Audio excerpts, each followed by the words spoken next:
बहुत दर्द हो रहा है। रुद्र ने अपनी आंखें खोलने की कोशिश की, लेकिन एक तेज दर्द उसके दिमाग में दौड़ गया।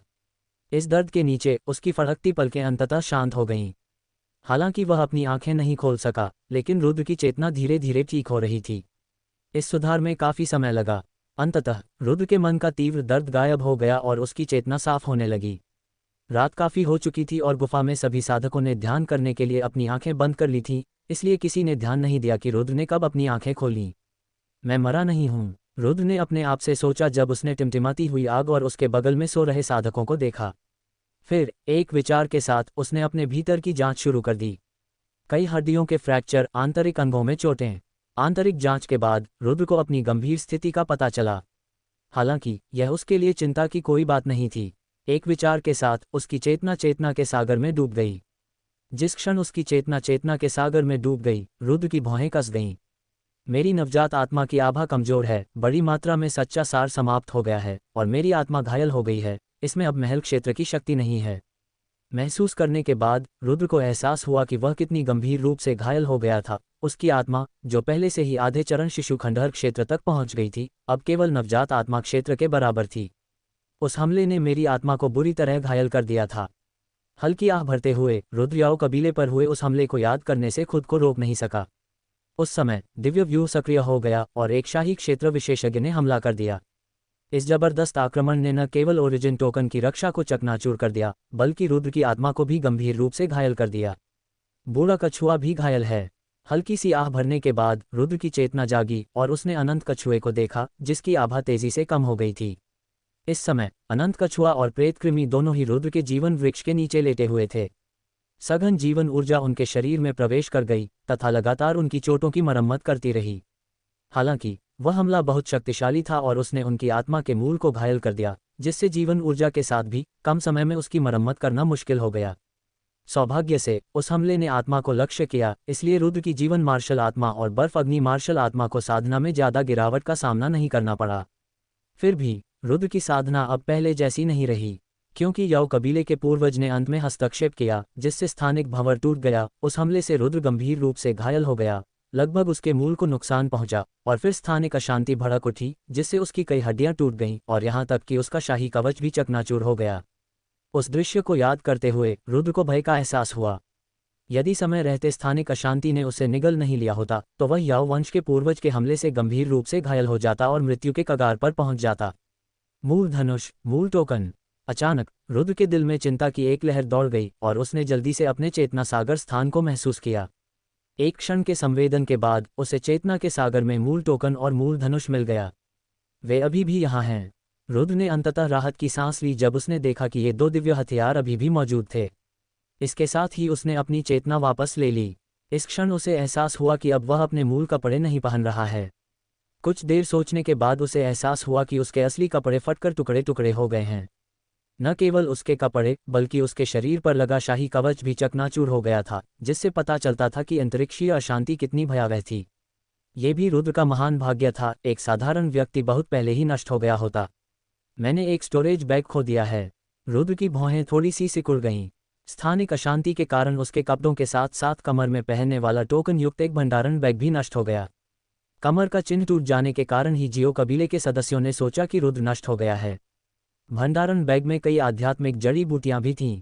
हालांकि रुद्र के पास एक गहन आधार था और उसने आकाश निगलने वाले शिवालय के अंदर सभी अच्छी चीजों को रखा। पहले मेरे शरीर को ठीक करो। स्थिति को कुछ हद तक स्पष्ट करने के बाद रुद्र ने अपनी चोटों को ठीक करना शुरू कर दिया। चेतना के सागर के भीतर जीवन मार्शल आत्मा के प्रकाश पैटर्न टिमटिमाए और रहस्यमय पैटर्न के निशान को ले जाने वाले हरे प्रकाश के तार रुद्र के मांस और रक्त में विलीन हो गए। इन हरी भरी रोशनियों के पोषण से उसका शरीर धीरे धीरे स्वस्थ होने लगा। उसके आंतरिक अंगों की दरारें ठीक होने लगीं और उसकी हड्डियां और मांसपेशियां लगातार ठीक होने लगीं।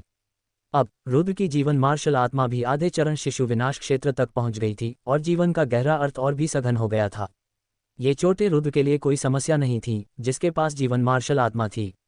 उसे सबसे अधिक परेशानी उसकी आत्मा को पहुंची चोट से हुई।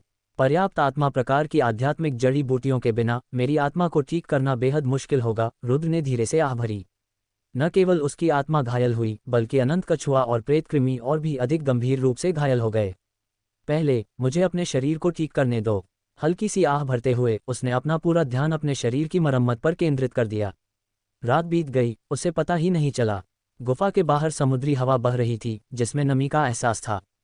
14 साल की एक लड़की की आंखें चमक रही थीं। उसने पलकें झपकाईं और जागते ही उसकी नज़र अपने बगल में जानवर की खाल से बने कंबल पर लेटे युवक पर पड़ी।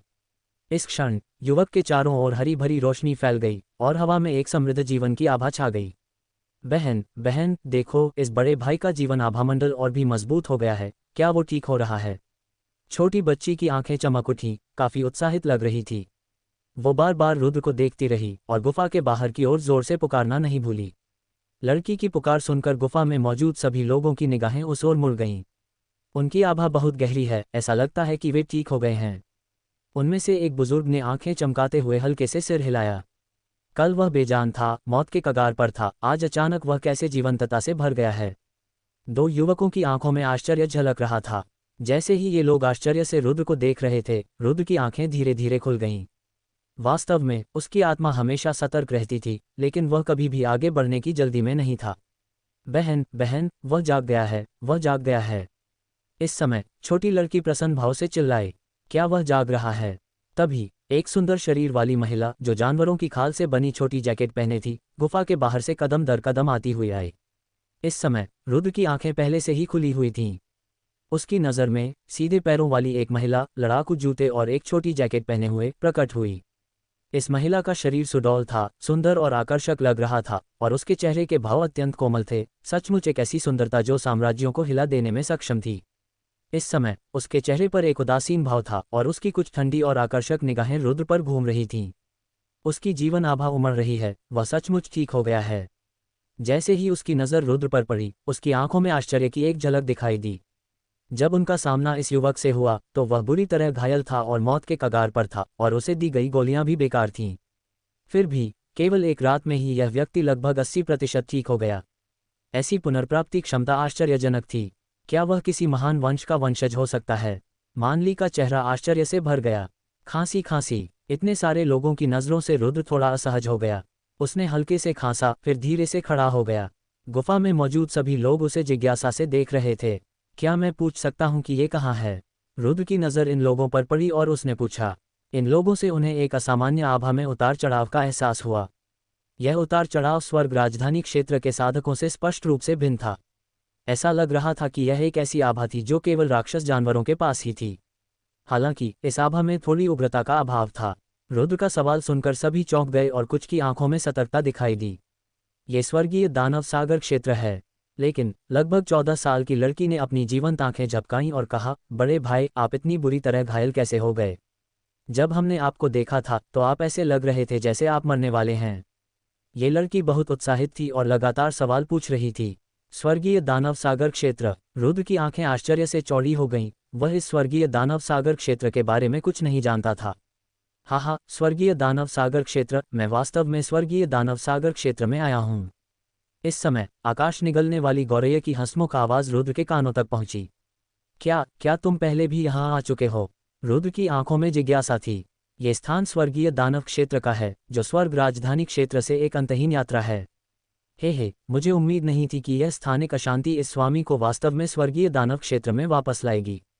इस बार इस स्वामी को पुनरुत्थान की आशा है। हाँ, मुझे कुल में सबसे शक्तिशाली बनना ही होगा। आकाश निगलने वाली गौरैया काफी उत्साहित दिखाई दी। स्वर्गीय दानव क्षेत्र और स्वर्गीय राजधानी क्षेत्र एक अंतहीन समुद्र द्वारा अलग किए गए थे, जिनके बीच में कई निषिद्ध क्षेत्र थे। यदि कोई समुद्र पार करना चाहे तो यह उसके लिए मृत्यु के समान अनुभव होगा। लेकिन अब ये वास्तव में स्वर्गीय दानव सागर क्षेत्र में पहुंच गया था, जिससे निस्संदेह इसे बहुत परेशानी से बचा लिया गया। अन्यथा वापस जाने के लिए वास्तव में बहुत प्रयास करना पड़ेगा। स्वर्गीय दानव क्षेत्र, ये नाम सुनकर रुद्र दंग रह गया। स्वर्गीय दानव क्षेत्र वह जगह है जहां हमारी दानव जाति एकत्रित होती है। आकाश निगलने वाली गौरैया ने उत्साह से कहा, चिंता मत करो, यह मेरा क्षेत्र है। तुम यहाँ निश्चिंत होकर रह सकते हो। समय आने पर मैं तुम्हारी रक्षा करूंगा, तुम्हें अच्छे खाने पीने की गारंटी दूंगा और तुम्हें सभी दानव जाति की सुंदरियों के साथ इश्कबाजी करने दूंगा। राक्षस जाति का सभास्थल। रुद्र की आंखों में चिंतन दिखाई दिया। कैसा रहेगा? क्या ये लुभावना नहीं है? मेरी राक्षस जाति में कई सुंदरियां हैं। आकाश निगलने वाली गौरैया शरारत से हंसी, जैसी तुम्हारे सामने वाली, वह भी राक्षस जाति की एक सुंदरी है। हे, हालांकि उसमें थोड़ी कमी है, पर वह बुरी नहीं है। तो फिर मैं उसे जीतने में तुम्हारी मदद करूंगा। मुझे विश्वास नहीं हो रहा है कि मैं पहले ही स्वर्ग राजधानी क्षेत्र छोड़ चुका हूं। हालांकि रुद्र गहरी सोच में डूबा हुआ था। क्या मैं पूछ सकता हूं कि आप किस कुल से हैं, आदरणीय महोदय? इसी समय गुफा में मौजूद एक अधेड़ उम्र के व्यक्ति ने सतर्कता के साथ पूछा। रुद्र ने कहा, मैं एक दूर महाद्वीप से आया था और मैं यहाँ इसलिए पहुंचा क्योंकि मैं स्थानिक अशांति में फंस गया था। आप एक इंसान हैं। लंबी महिला की नज़रें तेज हो गईं और उसने उदासीनता से कहा। हाँ, रुद्र ने सिर हिलाया। मानव, गुफा में सभी लोग एक क्षण के लिए चुप हो गए। हम राक्षस जानवर हैं। तब महिला ने अर्थपूर्ण ढंग से कहा, क्या कोई अंतर है? रुद्र ने कड़वी मुस्कान दी। स्वर्गीय दानव सागर क्षेत्र दानव जातियों का जमावड़ा स्थल है। मानव साधकों के लिए यहाँ अपना स्थान बनाना कठिन है। अगर आप हमारा अनुसरण करेंगे तो आपको बहिष्कार का सामना करना पड़ सकता है, महिला ने उदासीनता से कहा। इतना ही नहीं, अगर आपका सामना कुछ शक्तिशाली दानव जातियों से हुआ तो आपका जीवित रहना भी मुश्किल हो सकता है। क्या मैं आपसे मार्गदर्शन मांग सकता हूँ, युवा महिला? रुद्र ने महिला के शब्दों में एक अलग अर्थ महसूस करते हुए एक भान उठाए। ऐसा लग रहा था कि यह महिला चाहती थी कि वह चला जाए। 8 लाख ली पश्चिम की ओर उड़ो और वहां एक टेलीपोर्टेशन एरे है जो स्वर्ग राजधानी क्षेत्र नामक एक महाद्वीप तक ले जाता है, महिला ने कहा। अगर तुम जीवित रहना चाहते हो तो उसे ढूंढने की कोशिश कर सकते हो।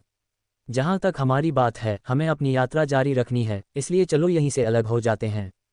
बहन, वह समुद्री क्षेत्र खतरों से भरा है, जहां अनगिनत समुद्री राक्षस छिपे बैठे हैं। वह अकेले उस प्राचीन व्यूह तक कैसे सुरक्षित पहुंच सकता है? ये सुनकर उसके बगल में बैठी छोटी बच्ची भौचक्की रह गई। बहन, क्यों न हम उसे अपने साथ अपने कुल में वापस आने दें? गुफा के अंदर रुद्र जाग गया।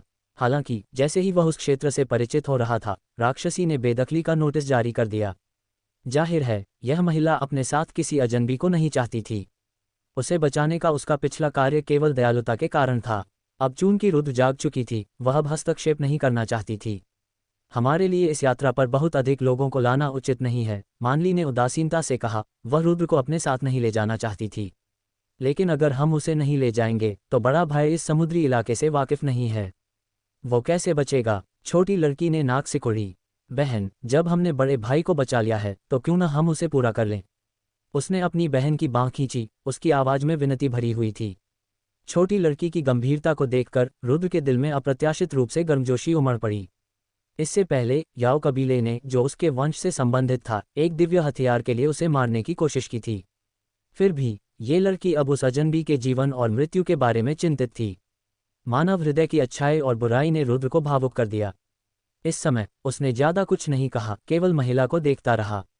उनके लिए इन लोगों के साथ यात्रा करना स्वाभाविक रूप से उन्हें बहुत सारी परेशानियों से बचाएगा। लेकिन अगर वे अनिच्छुक हों तो रुद्र भीख नहीं मांगेगा। मिस, मुझे लगता है हमें उसे यहीं रहने देना चाहिए, उनके बगल में खड़ा एक अधेड़ उम्र का आदमी बोला। वह तो बस एक इंसानी नौजवान है। अगर वह हमारे कबीले में आ भी जाए तो जब तक वह अच्छा व्यवहार करे और कोई उपद्रव न करे, वह बच सकता है। लेकिन अगर हम उसे अकेले 80 लाख ली के समुद्री क्षेत्र में जाने दें तो उसकी जान जा सकती है। शायद सम्राट भी उस समुद्री क्षेत्र में न जा पाएं। मुझे लगता है कि यह युवक दयालु दिखता है, इसे यहीं रहने दो, कई अन्य लोगों ने भी कहा। यद्यपि वे राक्षस थे, फिर भी उनमें मनुष्यों के प्रति अधिक शत्रुता नहीं थी। क्योंकि इस समुद्री क्षेत्र में 1000 वर्षों तक किसी मानव साधक को देखना दुर्लभ था, दोनों पक्षों में कोई शत्रुता नहीं थी, इसलिए द्वेष की बात भी नहीं हुई। इसके अलावा समुद्री उद्बिलाव कबीला भी एक सौम्य कबीला था, जो स्वाभाविक रूप से युद्धप्रिय नहीं था तथा मनुष्यों के प्रति उसका कोई पूर्वाग्रह नहीं था। चूंकि ऐसी बात है तो आप हमारे साथ चल सकते हैं। अपने कुल के लोगों को बोलते देख मानली की आंखें चमक उठीं और उसने रुद्र की ओर देखा और कहा, हालांकि इस राक्षस क्षेत्र में बेहतर होगा कि आप ईमानदार रहें और अपने आप में रहें। अन्यथा यहाँ किसी इंसान का जीवित रहना मुश्किल हो जाएगा। आप सभी का धन्यवाद। रुद्र ने सिर हिलाया, फिर अपनी मुट्ठियां थोड़ी सी भींच लीं। इन लोगों के लिए उसे बचाना पहले से ही दुर्लभ था। इस समय ये तथ्य कि किसी ने भी उसकी मानवीय पहचान को अस्वीकार नहीं किया था, ने रुद्र को और अधिक आश्चर्यचकित कर दिया। भले ही महिला हिचकिचा रही थी, लेकिन उसके पास कहने के लिए कुछ नहीं था। आखिरकार यात्रा करते समय यदि कोई अजनबियों से सावधान नहीं रहता तो अंततः उसे ही नुकसान उठाना पड़ता है। इसलिए उस महिला का इस तरह से व्यवहार करना सामान्य बात थी। तो फिर हमारे पीछे आओ। मानली ने रुद्र की ओर देखा और कहा, हम समुद्री उद्बिलाव कबीले से हैं। मेरा नाम मानली है। तुम्हारा नाम क्या है? मेरा नाम रुद्र ने भौहें उठाईं, फिर मुस्कुराईं। मेरा नाम रुद्र है। रुद्र। छोटी लड़की ने पलकें झपकाईं, उसकी आंखें जिज्ञासा से भर गईं। ऐसा लगता था कि उसने शायद ही कभी मानव नाम सुने हों। इसके बाद रुद्र ने समूह का पीछा किया और वहां से चला गया। इस यात्रा पर समुद्री उदबिलाव कबीले के कुल 11 राक्षस कबीले के सदस्य थे। बाहर कदम रखते ही रुद्र को एहसास हुआ कि वह एक छोटे से द्वीप पर है। ये लोग यहाँ रुके थे और संयोग से घायल रुद्र को खोज लिया। अब जब एक रात बीत चुकी थी, वे नाव लेकर द्वीप छोड़कर अपने कबीले के पास लौटने की तैयारी कर रहे थे। आकाश दानव सागर क्षेत्र अत्यंत अशांत था, जिसमें अक्सर भयानक तूफान आते थे जो लोगों को अपने में बहा ले जाते थे। यहाँ कई ऐसी घटनाएं घटित हुई हैं जहाँ राजा स्तर के महान राक्षस तूफान में भंवर द्वारा बह गए थे।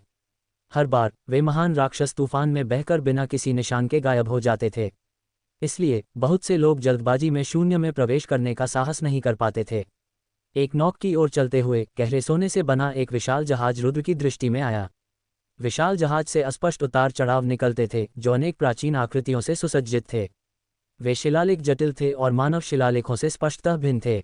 हालांकि उनसे उत्पन्न आतंक ने रुद्र को यह एहसास दिलाया कि इन शिलालेखों का मानव निर्माण पैटर्न के समान प्रभाव था। जहाज में 3 परतें थीं, सरल किंतु उत्कृष्ट, जिनमें शयन कक्ष और प्रशिक्षण कक्ष थे जिससे लोग अंदर रह सकते थे और खेती कर सकते थे। पहले आप यहाँ आराम कर सकते हैं। समुद्री उदबिलाव कबीले का एक मध्यम आयु वर्ग का व्यक्ति रुद्र को ऊपरी मंजिल के एक कमरे में ले गया। कमरे का सामान साधारण था, लेकिन मेज और कुर्सियां दुर्लभ प्रकार के जैद से बनी थीं। समुद्री उदबिलाव कबीले के बुजुर्ग ने कुछ निर्देश दिए और फिर चले गए। इसके बजाय छोटी लड़की ने रुद्र के साथ उत्साहपूर्वक बातचीत की। छोटी लड़की का नाम जूली था और वह इस साल केवल 14 साल की थी। भाई रुद्र, आपकी दुनिया कैसी है? जूली ने पलकें झपकाईं, उसकी आंखें जिज्ञासा से भर गईं जब उसने रुद्र को देखा। छोटी लड़की स्वाभाविक रूप से बाहरी दुनिया के बारे में जिज्ञासा से भरी हुई थी। हमारा। लड़की का सवाल देखकर रुद्र अपनी यादों को ताज़ा करने से खुद को रोक नहीं सका। फिर उन्होंने बस कुछ बातें बताईं। तो ऐसी है बाहरी दुनिया। रुद्र की बात सुनकर छोटी बच्ची को बाहरी दुनिया की कुछ समझ आ गई। तुम्हारी दुनिया तो बेहतर है। यहाँ समुद्री इलाके में मेरी बहन अक्सर मुझे द्वीप पर ही रहने देती है और बाहर नहीं जाने देती। क्यों? रुद्र की आंखों में जिज्ञासा थी। यद्यपि जूली युवा थी, लेकिन उसकी साधना बहुत ऊंची थी। इस समय वह पहले से ही मूल कोर क्षेत्र के 7वें स्तर पर कुछ साधकों के बराबर थी। क्योंकि समुद्री क्षेत्र में समुद्री राक्षस हैं। अगर हम जल्दबाजी में निकल पड़े और किसी समुद्री राक्षस से सामना हो गया तो खतरनाक होगा, जूली ने नाक सिकोड़ते हुए आंखों में उदासी दिखाते हुए कहा। हमारे कबीले में हर साल कई कबीले के लोग समुद्री राक्षसों के मुंह में मर जाते हैं। समुद्री राक्षस? रुद्र की आंखों में आश्चर्य झलक रहा था। क्या समुद्री उदबिलाव कबीला एक राक्षस कबीला नहीं है? वहां समुद्री दानव कैसे हो सकता है? ये समुद्री राक्षस प्राचीन उत्परिवर्तित प्रजातियां हैं, रक्तपिपासु और हिंसक। हालांकि उनकी बुद्धि ज्यादा नहीं है, फिर भी वे असाधारण रूप से शक्तिशाली हैं, स्वर्गभक्षी गौरैया ने उस समय कहा। कुछ समुद्री राक्षस न जाने कितने समय से जीवित हैं, उनकी शक्ति स्वर्ग तक पहुंचती है। उन्हें समुद्री क्षेत्र में राक्षस जाति के शक्तिशाली शत्रु कहा जा सकता है। प्राचीन उत्परिवर्तित प्रजाति। ये सुनकर रुद्र की आंखें गंभीर हो गईं। ऐसा लग रहा था कि ये दुनिया उतनी शांतिपूर्ण नहीं है जितनी उसने कल्पना की थी। राक्षस जाति अराजक है। शक्ति के बिना विनाश का खतरा हमेशा बना रहता है, स्वर्गभक्षक गौरैया ने उत्साह के साथ कहा। लेकिन मेरा स्वर्गभक्षक कुल राक्षसों के क्षेत्र में एक प्रमुख कुल माना जाता है। हालांकि हमारी आबादी कम है, फिर भी हमें अपमानित करने की हिम्मत बहुत कम लोग करते हैं। इस राक्षस क्षेत्र में पहुंचने के बाद स्वर्गभक्षी गौरैया जब बोली तो उसकी आंखें चमक उठीं।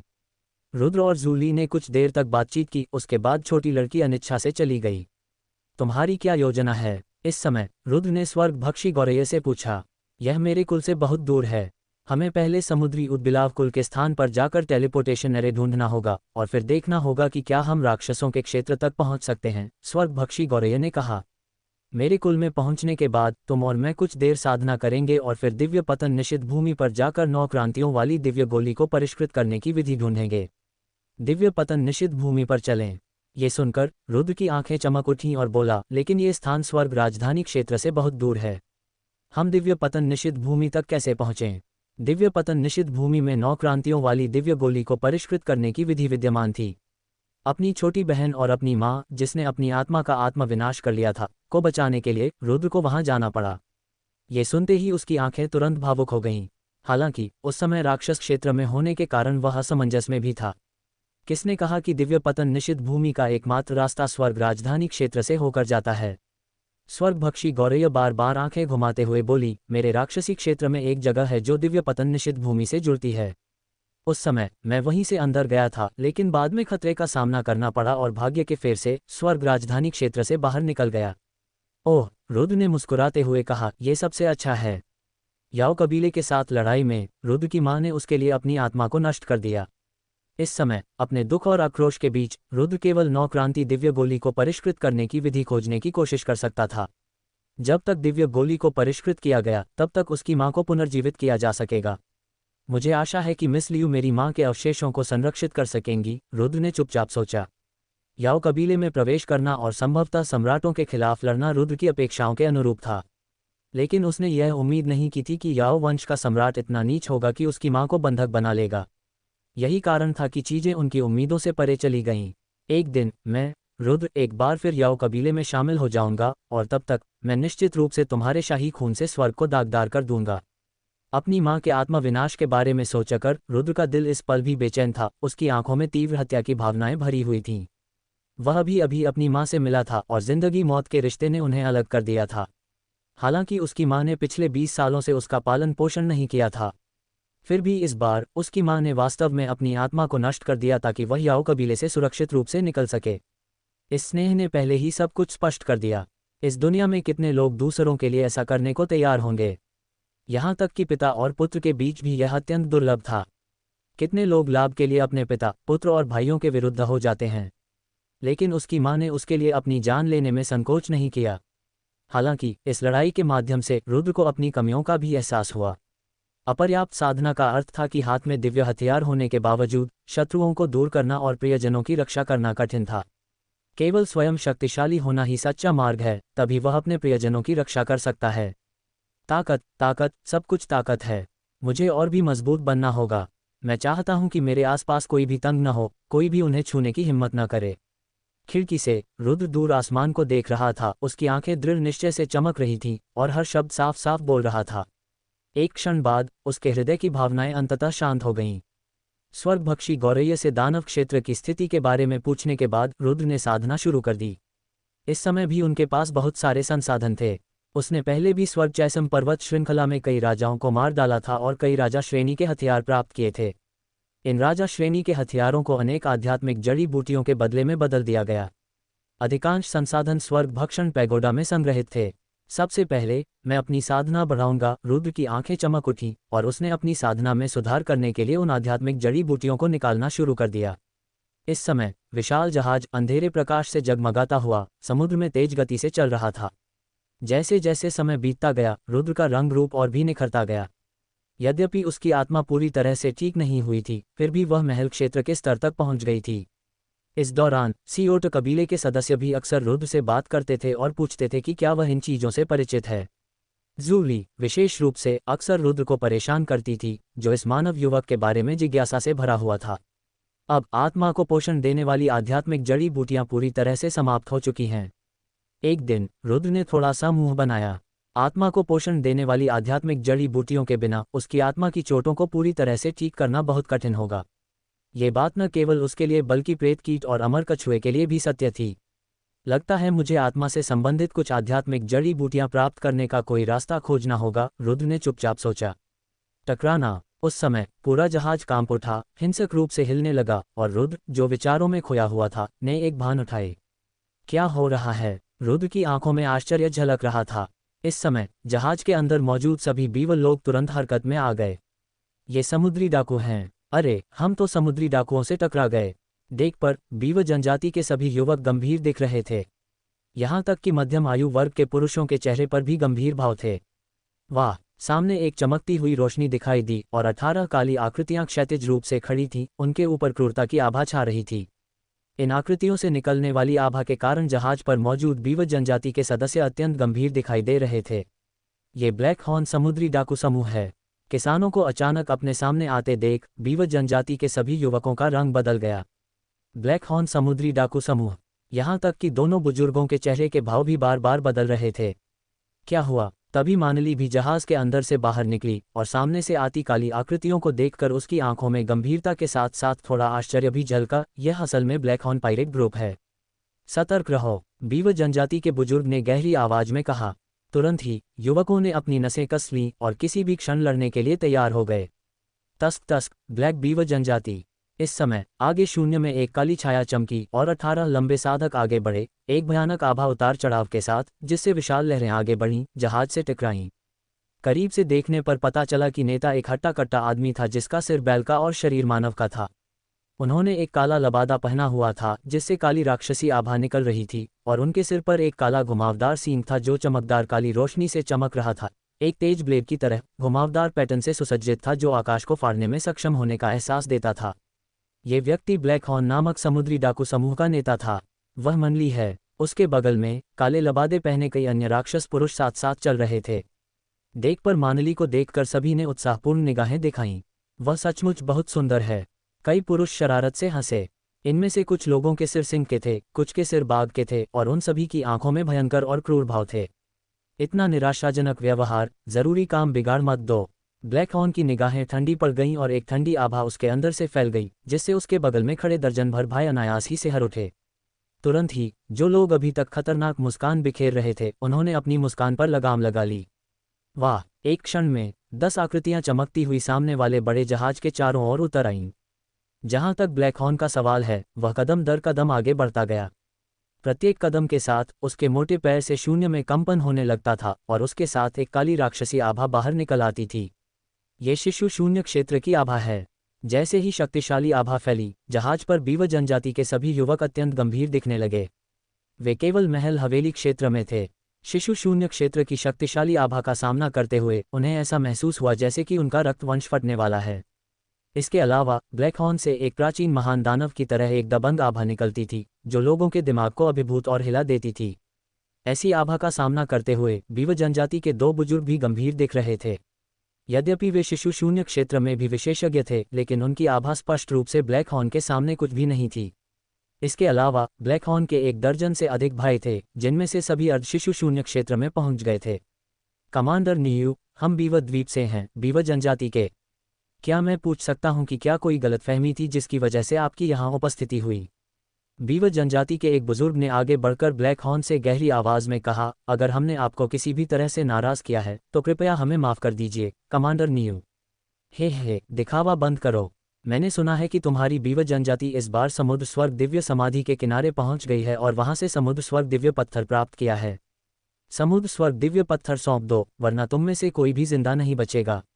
ब्लैक हॉर्न एक कदम आगे बढ़ा। उसका काला लबादा हवा में लहरा रहा था और सरसराहट कर रहा था। उसकी शक्तिशाली शिशु शून्य लोक आभा में एक प्राचीन महान दानव की आभा भी घुली हुई थी। प्रहार। जैसे ही राक्षसी आभा फैली, बीव जनजाति के कई युवक सीधे 10 मीटर पीछे धकेल दिए गए। यहां तक कि दोनों बुजुर्ग भी अनियंत्रित होकर झूमने लगे। समुद्र स्वर्ग दिव्य पत्थर, ये सुनकर बीव जनजाति के सभी सदस्यों के चेहरे बदल गए। कमांडर नीयू, मुझे लगता है कि आपने गलत समझा है। बीव जनजाति के बुजुर्ग की निगाहें गहरी हो गईं, फिर वह अजीब तरह से हंस पड़े। बकवास कम करो। ब्लैक हॉर्न की नजरें सिकुड़ गईं और उसकी घंटी जैसी आंखों में एक भयावह चमक चमक उठी। अगर तुम समुद्र स्वर्ग दिव्य शिला नहीं सौंपोगे तो तुम सब मर जाओगे। औरतों की बात करें तो हे, मेरे भाइयों को मिस मैनली पहले ही पसंद आ गई है। हमें क्या करना चाहिए? इस समय जहाज पर मौजूद बीव जनजाति के सभी सदस्य गंभीर दिख रहे थे। ये काला सींग काले बैल दानव जनजाति से है। ये स्वाभाविक रूप से बहुत शक्तिशाली नहीं है, लेकिन इसने प्राचीन कुई न्यूसार रक्त का एक अंश प्राप्त किया और एक महान दानव बन गया। अब यह शायद शिशु शून्य क्षेत्र के 6ठे चरण तक पहुंच चुका है, जिसकी तुलना हम 3रे चरण में नहीं कर सकते। एक बुजुर्ग ने हिचकिचाहट दिखाई। दूसरे बुजुर्ग ने मानली की ओर देखा। ये समुद्र स्वर्ग दिव्य पत्थर उनके जीवन के जोखिम पर प्राप्त किया गया था, वे इसे इतनी आसानी से कैसे सौंप सकते थे? इस समुद्री स्वर्ग दिव्य रत्न के साथ मिस मानली निश्चित रूप से अपने अधिकांश प्राचीन पूर्वजों के वंश को जागृत कर पाएंगी और 700 वर्षों में बीव जनजाति की सबसे चमकदार प्रतिभा बन जाएंगी। लेकिन समुद्री स्वर्ग दिव्य रत्न के बिना उनके पूरे वंश को जागृत करना बहुत मुश्किल होगा और कई तो शायद इसका 10वां हिस्सा भी नहीं जगा पाएंगे। ये कहा जा सकता है कि समुद्र स्वर्ग दिव्य पत्थर बीव जनजाति की समृद्धि के लिए महत्वपूर्ण था। अगर हम समुद्र स्वर्ग दिव्य पत्थर उन्हें सौंप भी दें तो भी मुझे डर है कि ये लोग हमें नहीं छोड़ेंगे। मानली की नाजुक भौहें सिकुड़ गईं और उनका भाव गंभीर हो गया। ब्लैक हॉर्न समुद्री डाकू समूह ने जब भी कार्रवाई की है तो किसी को भी जीवित नहीं छोड़ा है। उसने धीरे से आह भरी। ब्लैक हॉर्न समुद्री डाकू समूह लंबे समय से निकटवर्ती समुद्रों में कुख्यात था। हालांकि उनकी गतिविधियां अनिश्चित और अप्रत्याशित थीं, जिससे उन्हें घेरना और नष्ट करना असंभव हो गया। इसके अलावा ब्लैक हॉर्न का एक बड़ा भाई था, जिसके बारे में कहा जाता था कि वह एक राजा था, जिसकी ताकत आसपास के 100 मील के दायरे में किसी भी बड़े राक्षस से कम नहीं थी। इसलिए आसपास की सभी जनजातियां बस सहन कर सकती थीं और नौकायन करते समय सावधानी बरतने की कोशिश करती थीं। उनके बीव जनजाति के पास भी कुछ आधार था और आमतौर पर ब्लैक हॉर्न समुद्री डाकू समूह उन्हें उकसाएगा नहीं। लेकिन कौन जानता था कि इस बार ब्लैक हॉर्न समुद्री डाकू उन्हें ढूंढने आएंगे।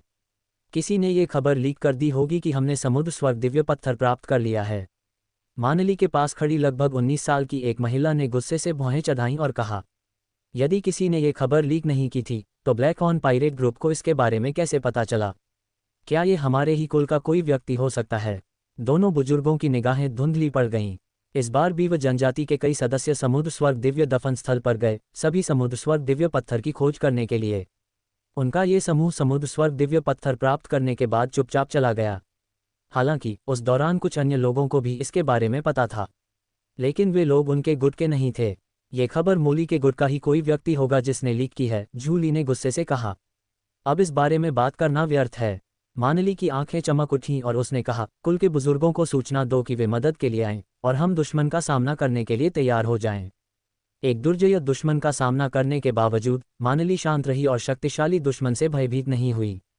अच्छा, तुरंत ही उसके बगल में खड़े दोनों बुजुर्ग गंभीर हो गए। संरचना को सक्रिय करो। उसकी हल्की सी चीख के साथ जहाज पर एक गहरी रोशनी चमक उठी और एक विशाल प्रकाश कवच प्रकट हो गया। उसी समय एक तीव्र आभा हवा में व्याप्त हो गई। जहाज के अग्रभाग पर एक प्राचीन पशु की आकृति बनी हुई थी। इस समय इस प्राचीन जानवर पर प्रकाश के पैटर्न झिलमिला उठे और उसमें से एक विशाल उतार चढ़ाव फूट पड़ा।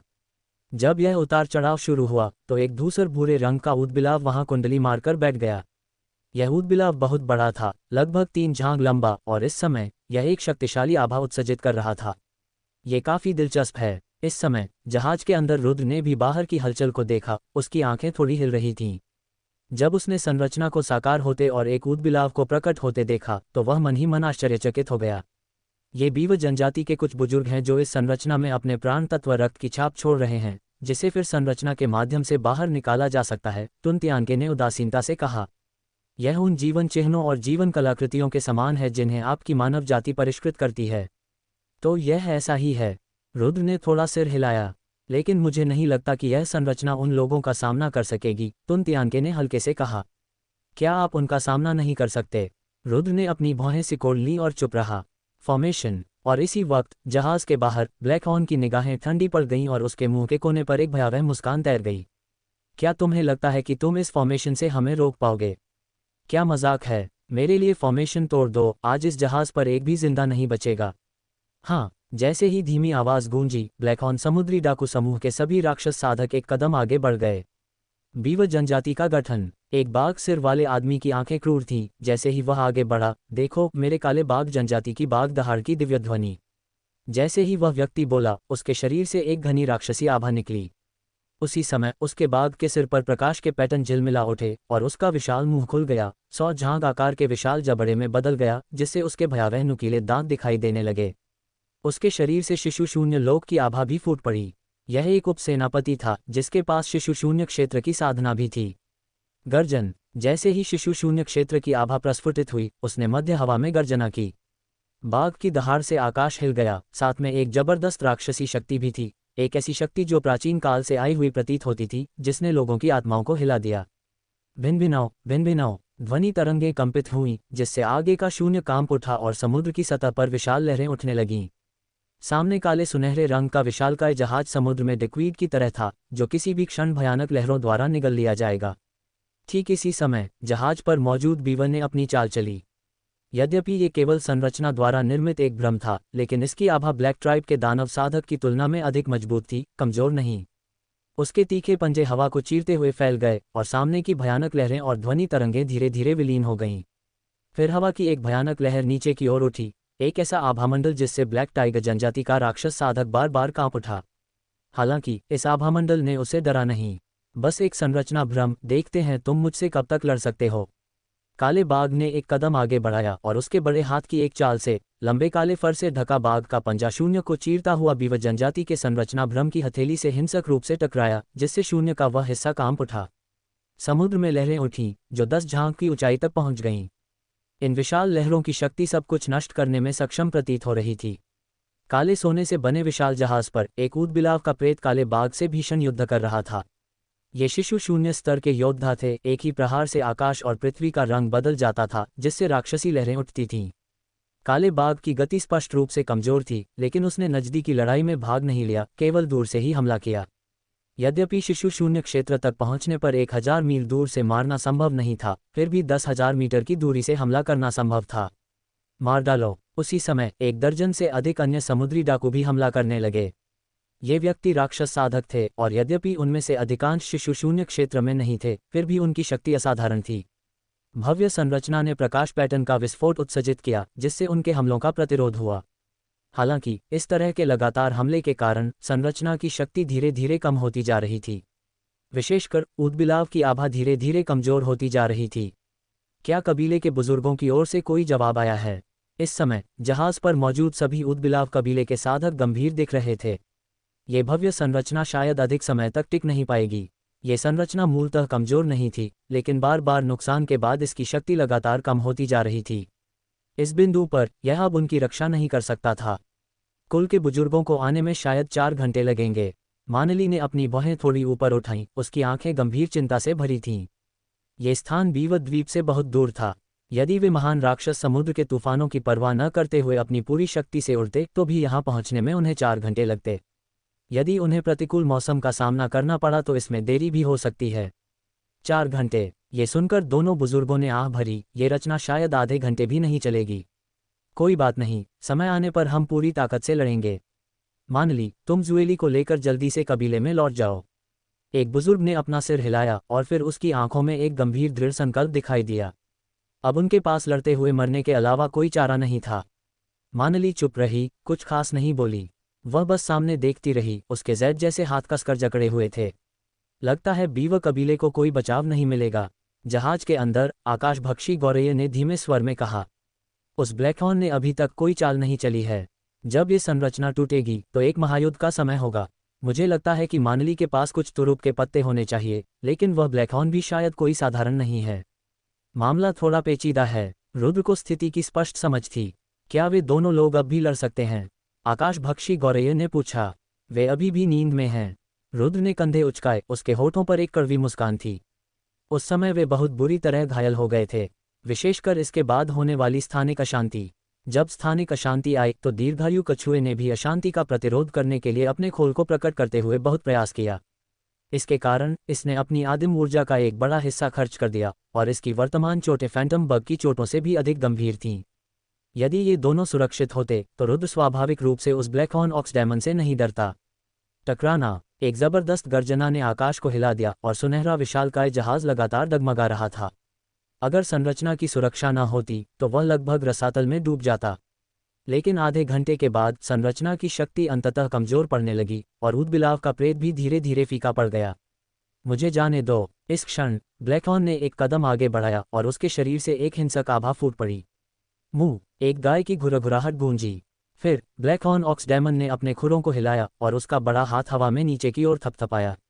टकराना। सामने प्रकाश चमका और ऊदबिलाव वास्तव में एक ही हथेली के प्रहार से चकनाचूर हो गया। टकराना। पूरा काला सोना जहाज पलट गया। इस विशालकाय जहाज को विशेष रूप से गढ़ा गया था। एक बार लुढ़कने के बाद यह अपनी मूल स्थिति में वापस आ जाता था। हालांकि जहाज अब पूरी तरह से बर्बाद हो चुका था। समुद्र का पानी वापस बह गया और बीव कबीले के कई सदस्य अस्त व्यस्त होकर खड़े हो गए। इस समय ब्लैकहॉर्न समुद्री डाकू समूह के सदस्य एक साथ इकट्ठा हुए। लगता है हमें बाहर जाना होगा। रुद्र की भौहें तन गईं। आस्तीनें साफ करने के बाद वह डेक पर चला गया। इस समय बीव कबीले के सदस्य एक साथ इकट्ठे थे और सभी बहुत सतर्क दिख रहे थे। तुम यहाँ क्या कर रहे हो? रुद्र को ऊपर चढ़ते देख प्रमुख बुजुर्ग ने भौहें चढ़ाईं। मैं बस देख रहा हूँ कि क्या मैं कुछ मदद कर सकता हूँ, रुद्र ने मुस्कुराते हुए अपनी हथेलियाँ फैलाते हुए कहा। मदद? बीव कबीले के 2 बुजुर्गों ने भौहें चढ़ाईं। तुम्हारी चोटें अभी तक ठीक नहीं हुई हैं। तुम हमारी क्या मदद कर सकते हो? उनकी नज़र में रुद्र केवल एक महल क्षेत्र का साधक था। इस तरह की साधना के साथ वह ब्लैक हॉर्न समुद्री डाकू समूह के किसी भी सदस्य के सामने टिक नहीं सका। बाहर आना तो बस मौत को दावत देने के समान था। इस समय हम आपकी रक्षा नहीं कर सकते, खुद भागने का कोई अवसर ढूंढो। मानली ने भी रुद्र की ओर उदासीनता से देखा और कहा, तब मैं आपके लिए कोई अवसर पैदा करूंगी। उसके शब्द ठंडे थे और रुद्र पर एक संक्षिप्त नज़र डालने के बाद उसने अपनी नज़र सामने खड़े ब्लैकहॉर्न ऑक्स डेमन पर केंद्रित कर दी। कोई अवसर पैदा करो। ये सुनकर रुद्र की भौहें तन गईं। हालांकि मानली का रवैया उदासीन था, वह कोई निर्दयी इंसान नहीं थी, वरना वह उस मानव साधक से जिससे वह अभी अभी मिली थी इतनी गंभीर स्थिति में इतना कुछ न कहती। लगता है मुझे ही आगे बढ़ना होगा और लड़ना होगा। रुद्र ने अपने होठों पर हल्की सी मुस्कान बिखेरी। स्काई एस्केपिंग शटल के साथ वह किसी भी समय निकल सकता था। हालांकि बीवा कबीले ने उस पर दया दिखाई थी, इसलिए वह वहां से नहीं गया। अब इस महत्वपूर्ण क्षण में मानली अभी भी अपनी सुरक्षा के बारे में सोच रहा था, इसलिए वह रुकने के लिए और भी अधिक बाध्य महसूस कर रहा था। किसी को दयालुता नहीं भूलना चाहिए। हे बीवा कबीले की 3 युवतियों, आज तुम हमारे साथ ब्लैकहॉर्न गुफा चलोगी। इस समय काले लबादों में उन राक्षस साधकों ने भयंकर रूप से मुस्कुराया और बड़े जहाज की ओर कदम से कदम बढ़ाते हुए उनके साथ हिंसक आभा का एक उफान भी बह रहा था। विशेष रूप से ब्लैकहॉर्न 10 मीटर लंबे विशालकाय बैल के सिर वाले मानव शरीर वाले राक्षस में परिवर्तित हो गया और आगे बढ़ गया। उसका शरीर मजबूत था, उसकी मांसपेशियां कुंडलित ड्रैगन की तरह थीं, जिनमें विस्फोटक शक्ति प्रतीत होती थी। समुद्र स्वर्ग दिव्य पत्थर सौंप दो। ब्लैकहॉर्न बैल दानव ने अपने नथुनों से काली गैस की 2 धाराएं निकाली और भयंकर खुले मुंह से दहाड़ा। मानली, जल्दी से पीछे हटो। इस समय बीवा कबीले के 2 बुजुर्गों ने तत्काल चिल्लाया। उसी समय उनके शरीर पर एक प्रकाश पैटर्न चमक उठा और उनके मानव रूप तुरंत ऊदबिलाव जानवरों के रूप में परिवर्तित हो गए। बीवा कोमल होते हैं, उनके फर मुलायम भूरे रंग के होते हैं तथा उनका स्वरूप ब्लैकहॉर्न की तुलना में बहुत अधिक क्रूर नहीं होता। लेकिन इन दोनों से एक आश्चर्यजनक आभा भी निकलती थी। राक्षस जानवर का रूप, ये देखकर रुद्र थोड़ा चौंक गया। उनसे बात करने की क्या जरूरत है, बस उन्हें मार डालो। काला बाघ बहुत क्रूर था, उसने मुंह खोला और दहाड़ लगाए। गर्जन, एक शक्तिशाली गर्जना ने आकाश को हिला दिया, जिससे जहाज पलट गया। तुरंत ही बीवा कबीले के सदस्य हवा में खड़े हो गए। मारना। काले बाघ ने सीधे हमला किया, उसका विशाल पंजा 100 झांग आकार का सीधे नीचे की ओर बढ़ रहा था। काली राक्षसी ऊर्जा तेजी से घूम रही थी और तीखे ब्लेडों की तरह शून्य को चीर रही थी। इस तरह की गति के तहत महल हवेली क्षेत्र में साधकों को ऐसा महसूस हुआ कि उनकी रक्तवाहिकाएं लगभग फट गई हैं। जुएली को ले जाओ और जाओ। मानली की आंखें सिकुड़ गईं। उसके जैद जैसे हाथ के एक झटके से एक हल्की रोशनी फैली जो सीधे जुली, रुद्र और बाकी युवाओं को अपनी चपेट में ले रही थी, उन्हें 8000 मीटर दूर तक ले जा रही थी। फिर उसने एक कदम आगे बढ़ाया और उसके शरीर से एक शक्तिशाली आभा फैल गई। इस महिला के पास स्पष्ट रूप से अर्धशिशु शून्य क्षेत्र में साधना थी। वाह! एक कदम चलने के बाद मानली ने अपना जैद हाथ हिलाया और उसकी हथेली में एक मनका दिखाई दिया। इस मनके पर रेखाएं टिमटिमाती थीं और इससे एक रहस्यमय आभा का उतार चढ़ाव निकलता था। स्पष्टतः यह एक खजाने का मनका था जो मानली का तुरुप का पत्ता होना चाहिए। मनका चमक उठा, तुरंत ही भूरे रंग का प्रकाश उत्सर्जित हुआ और संपूर्ण विश्व बदल गया। भिन्न भिन्नों सामने का शून्य कांप उठा और एक प्रकाश पैटर्न उभर आया जिसने ब्लैकहॉर्न और ब्लैक टाइगर तथा अन्य समुद्री डाकुओं को घेर लिया। हवा में एक भ्रम की शक्ति व्याप्त हो गई। यह महिला, रुद्र थोड़ा चौंका, उसे उम्मीद नहीं थी कि वह इतनी निर्णायक होगी। बहन, जुएली ने कहा, मिस मैनली ने कबीले के सर्वोच्च खजाने को सक्रिय कर दिया है। हालांकि बीवा कबीले के युवक की आंखों में खुशी झलक रही थी। क्या वह उस ब्लैकहॉर्न बैल दानव को फंसा सकती है? किसी ने संदेह से देखा। चलो जल्दी चलें। कई अन्य युवा भी चिंतित दिख रहे थे। यदि वे अभी नहीं गए तो शायद उन्हें कोई मौका नहीं मिलेगा। नहीं, मैं अपनी बहन के साथ रहना चाहती हूँ। हालांकि जुएली जिद्दी थी, उसकी नज़रें सामने की ओर टिकी थीं। वह ब्लैकहॉर्न बहुत ताकतवर है, चलो पहले पीछे हटें। उनके बगल में खड़े 2 युवकों ने कहा, छोटी बहन जुएली, अच्छा व्यवहार करो, वरना हम मिस मैनली के श्रमसाध्य प्रयासों पर पानी फेर देंगे। नहीं, मैं अपनी बहन के साथ रहना चाहता हूँ। जुएली ने जिद करते हुए कहा, भाई रुद्र, क्या आप उन बुरे लोगों से निपट सकते हैं? मैं। ये सुनकर रुद्र थोड़ा चौंका। छोटी बच्ची के गंभीर भाव देखकर उसने गंभीर चेहरे से कहा, मैं तुम्हारी रक्षा करूंगा। उसने दूर तक देखा और उसे विश्वास नहीं हुआ कि मानली ब्लैकहॉर्न बैल दानव का सामना कर पाएगी। इसलिए रुद्र का जाने का कोई इरादा नहीं था। रुद्र को बोलते देख जुएली ने गंभीरता से सिर हिलाया और कहा, क्या हम यहाँ बहन का इंतजार करें? ठीक है। रुद्र थोड़ा मुस्कुराया। हाय। हालांकि उनके बगल में बैठे युवकों ने गहरी भौहें चढ़ाईं। तुम क्या कर रहे हो? वो काला सींग वाला बैल दानव बहुत शक्तिशाली है। अगर हम यहाँ रहे तो ज़रूर मर जाएंगे। तुम क्यों मुसीबत खड़ी कर रहे हो? एक युवक ने तो गुस्से से खर्राटे भी लिए। अगर तुम जाना चाहते हो तो जा सकते हो। रुद्र ने अपना सिर थोड़ा हिलाया। ये युवा लोग वास्तव में स्वयं को बचाने के लिए अपने ही कुल के लोगों को छोड़ने को तैयार थे। यद्यपि उनकी साधना अधिक नहीं थी, फिर भी क्या वे इस समय कुछ अधिक उत्सुक नहीं थे? चलो चलें। चारों युवकों की आंखें सिकुड़ गईं और वे तुरंत चले गए। दो अन्य लोग भी दांत पीसते हुए भाग गए। हालांकि जूली वहीं रही। इस समय आगे के शून्य में एक मोती से अनंत प्रकाश निकला, जिसने ब्लैकहॉर्न समुद्री डाकू समूह के सभी सदस्यों को घेर लिया। ये ब्रह्म मोती है। ब्लैकहॉर्न समुद्री डाकू जहाज के सभी किसान गंभीर दिख रहे थे। उनके मन में भ्रम की शक्ति उमड़ पड़ी।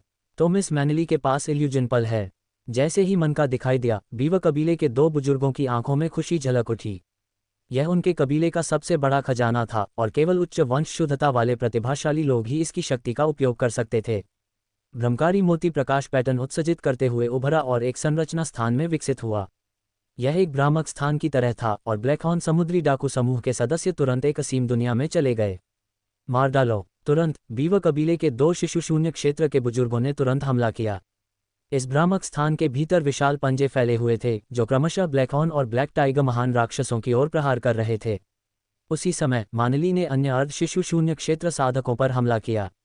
Bang bang! इस स्थान पर जोरदार धमाकों से आकाश हिल गया और समुद्री डाकू एक एक करके उड़ गए। यहाँ तक कि ब्लैकहॉर्न भी मारा गया। क्या यह एक ब्रह्म मोती है? ब्लैकहॉर्न बैल दानव का विशाल शरीर पीछे की ओर उड़ गया। उसके मुंह के कोने से खून रिस रहा था। हालांकि उनकी गति बहुत कमजोर नहीं हुई थी। वह एक बार प्राचीन दिव्य पशु कुइनियू के सार रक्त के अंश के साथ विलीन हो गया था और उसके भौतिक शरीर की ताकत स्पष्ट रूप से एक आश्चर्यजनक स्तर तक पहुंच गई थी। इस हमले से उन्हें मामूली चोटें आईं। दहाड़! काले बाघ महान दानव ने भी गुस्से में दहाड़ लगाई, जिससे उसके सामने का कोहरा छट गया। काले सींग की दिव्य चमक!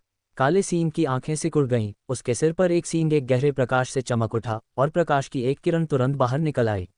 ये काली चमक टिमटिमा रही थी, सीधे शून्य को भेद रही थी और धुंध की परतों को भेद रही थी। टकराना! तभी उनके सामने की संरचना कांपने लगी और टूटने लगी। ये टूट गया है। जैसे ही संरचना कांपने लगी, एक मन का टिमटिमा कर मानली के हाथ में आ गिरा।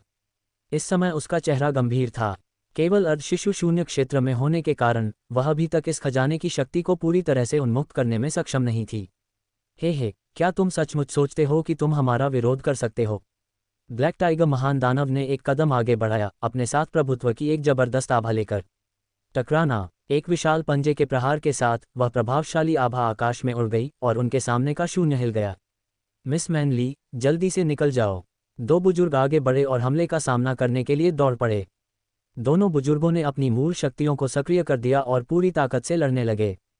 तत्काल ही दो बीव कबीले के बुजुर्गों की आभा, जो मूल रूप से केवल शिशु शून्य त्रिलोक में थे, नाटकीय रूप से बढ़ गई। बस एक नीच राक्षस जाति इस राजा से लड़ने की हिम्मत कैसे कर रही है? काले सींग वाला बैल दानव आगे बढ़ा। उसका पूरा शरीर काली ची से ढका हुआ था, मानो कोई प्राचीन बैल दानव उतर आया हो। हर कदम के साथ एक शक्तिशाली बैल आभा आकाश में उड़ती जा रही थी और उसके एक सींग से भयानक काले पैटर्न खिल रहे थे। काले पैटर्न चमक उठे, जिससे तुरंत ही दो शिशु शून्य क्षेत्र साधक उड़ गए। टकराना! उसी समय एक भयानक झटका आया, जिससे मानली को भी अपनी चपेट में लेने का खतरा पैदा हो गया। बहन! जूली ने दूर से कहा, उसका चेहरा चिंता से भर गया। गुंजन! मानली के सामने मनके से प्रकाश की एक लहर निकली, जिसने झटके के एक बड़े हिस्से को रोक दिया। हालांकि ये सर्वोच्च खजाना अभी भी उसके लिए उतार चढ़ाव को पूरी तरह से रोकने में असमर्थ था।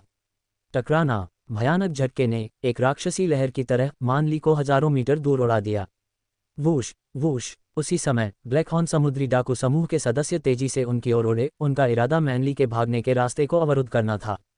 मिस मैनली! इस समय कई युवा बीव कबीले के सदस्य जो हजारों मीटर दूर भाग गए थे, भौहें चढ़ा लीं। चलो जल्दी चलें! उनमें से एक युवक ने भौहें चढ़ाकर कहा, अगर हम अभी नहीं चले तो हम भी खत्म हो जाएंगे। जब तक हम कबीले में वापस लौटेंगे, हम सुरक्षित और स्वस्थ रहेंगे। अन्य लोगों ने सिर हिलाया। इसके बाद ये सभी लोग भाग गए। बहन! मानली को उड़ते देख जूली घबराकर चिल्लाने से खुद को नहीं रोक सकी।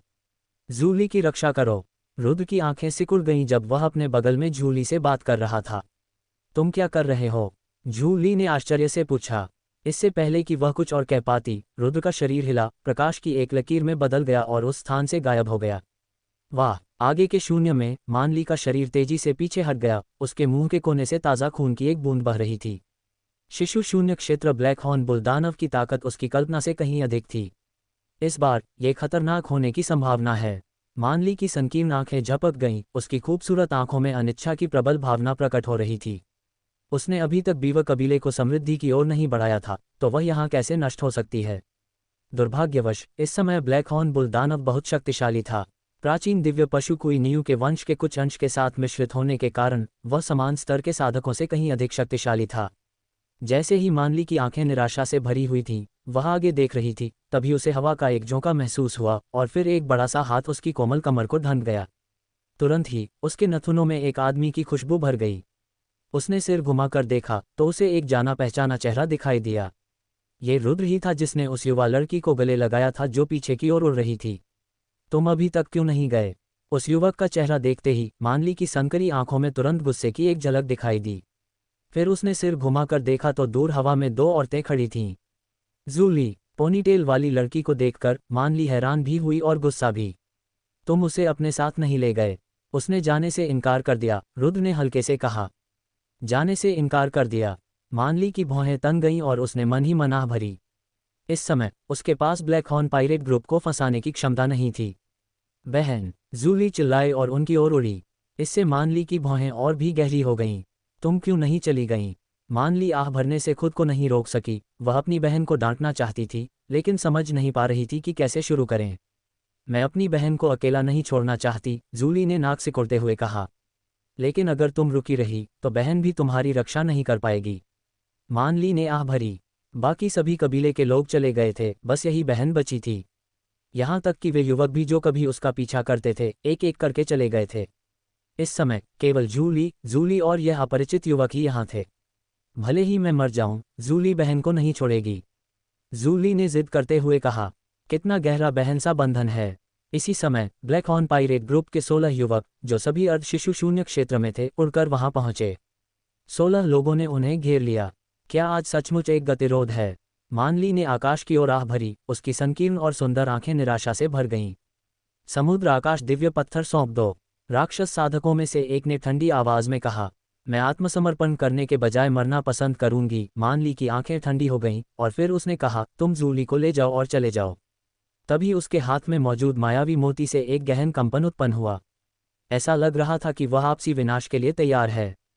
कोई जरूरत नहीं है। रुद्र की आंखें चमक उठीं और उसने कहा, इन लोगों को मेरे पास छोड़ दो। फिर उसने एक कदम आगे बढ़कर मानली का रास्ता रोक दिया। एक मानव। जब रुद्र बाहर निकला तो उसके सामने एक राक्षस साधक ने अपनी आंखें सिकुड़ते हुए कहा, आप अकेले ही इस मानली की रक्षा करना चाहते हैं?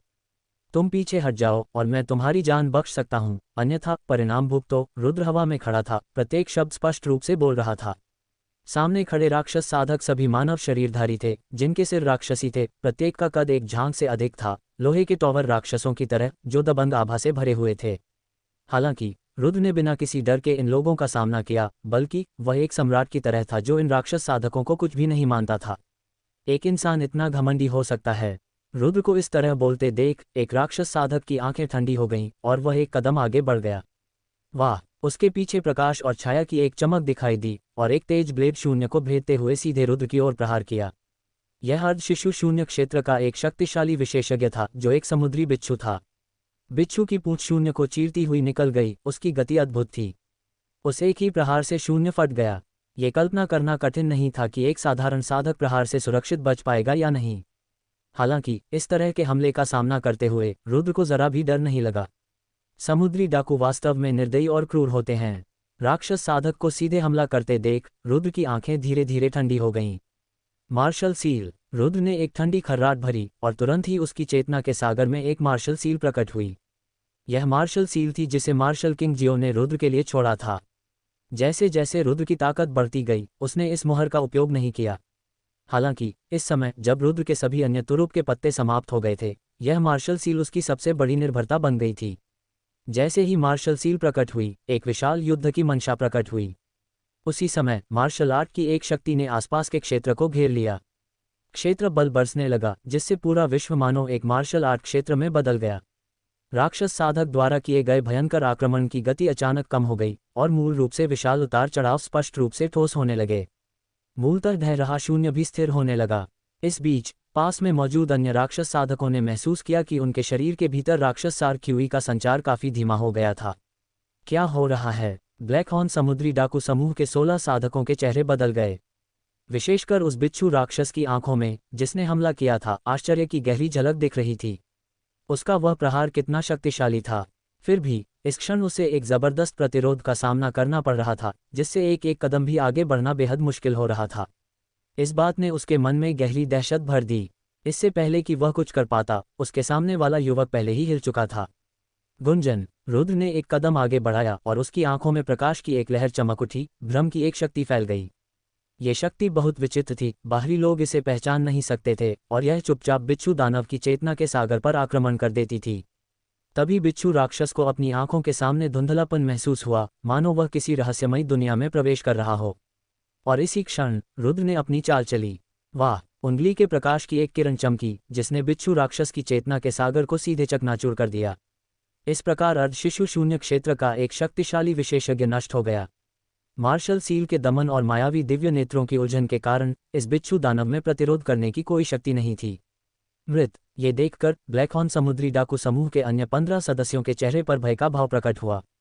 इस समय रुद्र की मायावी दिव्य आंखें हिल गईं और भ्रम की शक्ति फैल गई। इस मायावी शक्ति के प्रभाव से सभी के मन कांप उठे और उनकी आंखें चौंधिया गईं। मर जाओ! रुद्र के मुंह से एक ही शब्द निकला, मर जाओ। उसका शरीर साए की तरह हिल रहा था और उंगलियों की रोशनी की लकीरें हवा में फैल रही थीं। Bang bang! क्षण भर में ही 15 उंगलीनुमा प्रकाश की धारियां बाहर निकल आईं। उनमें से प्रत्येक ने एक राक्षस साधक की चेतना के सागर को छिन्न भिन्न कर दिया। जोरदार धमाके के साथ 15 राक्षस साधक तुरंत नष्ट हो गए, और मानली तथा अन्य लोगों पर से दबाव भी खत्म हो गया। सब मर गए। मानली ने आश्चर्य से समुद्र में गिरती लाशों को देखा। क्या ये सच है? जूली ने सामने की ओर देखा, उसे यकीन ही नहीं हो रहा था कि यह सच है। ये अर्ध शिशु शून्य क्षेत्र के 16 शक्तिशाली विशेषज्ञ थे। यदि यह समूह अपनी पूरी ताकत से हमला करता, तो वे पहले से ही शिशु शून्य क्षेत्र विशेषज्ञ से मुकाबला कर सकते थे। लेकिन अब वे सभी नष्ट हो चुके थे। तुरंत ही उनकी निगाहें सामने खड़े युवक पर टिक गईं। इस समय मार्शल सील चमक उठी और पहले ही रुद्र की चेतना के सागर में प्रवेश कर चुकी थी।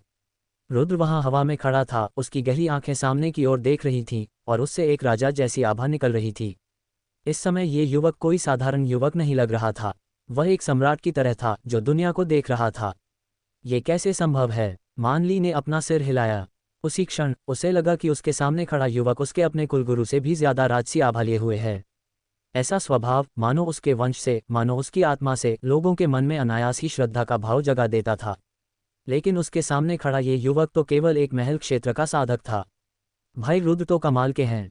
रुद्र को ब्लैक हॉर्न पायरेट ग्रुप के 16 अर्ध शिशु शून्य क्षेत्र साधकों को एक ही वार में मार गिराते देख जूली की आंखों में एक भावुक मुस्कान भर आई।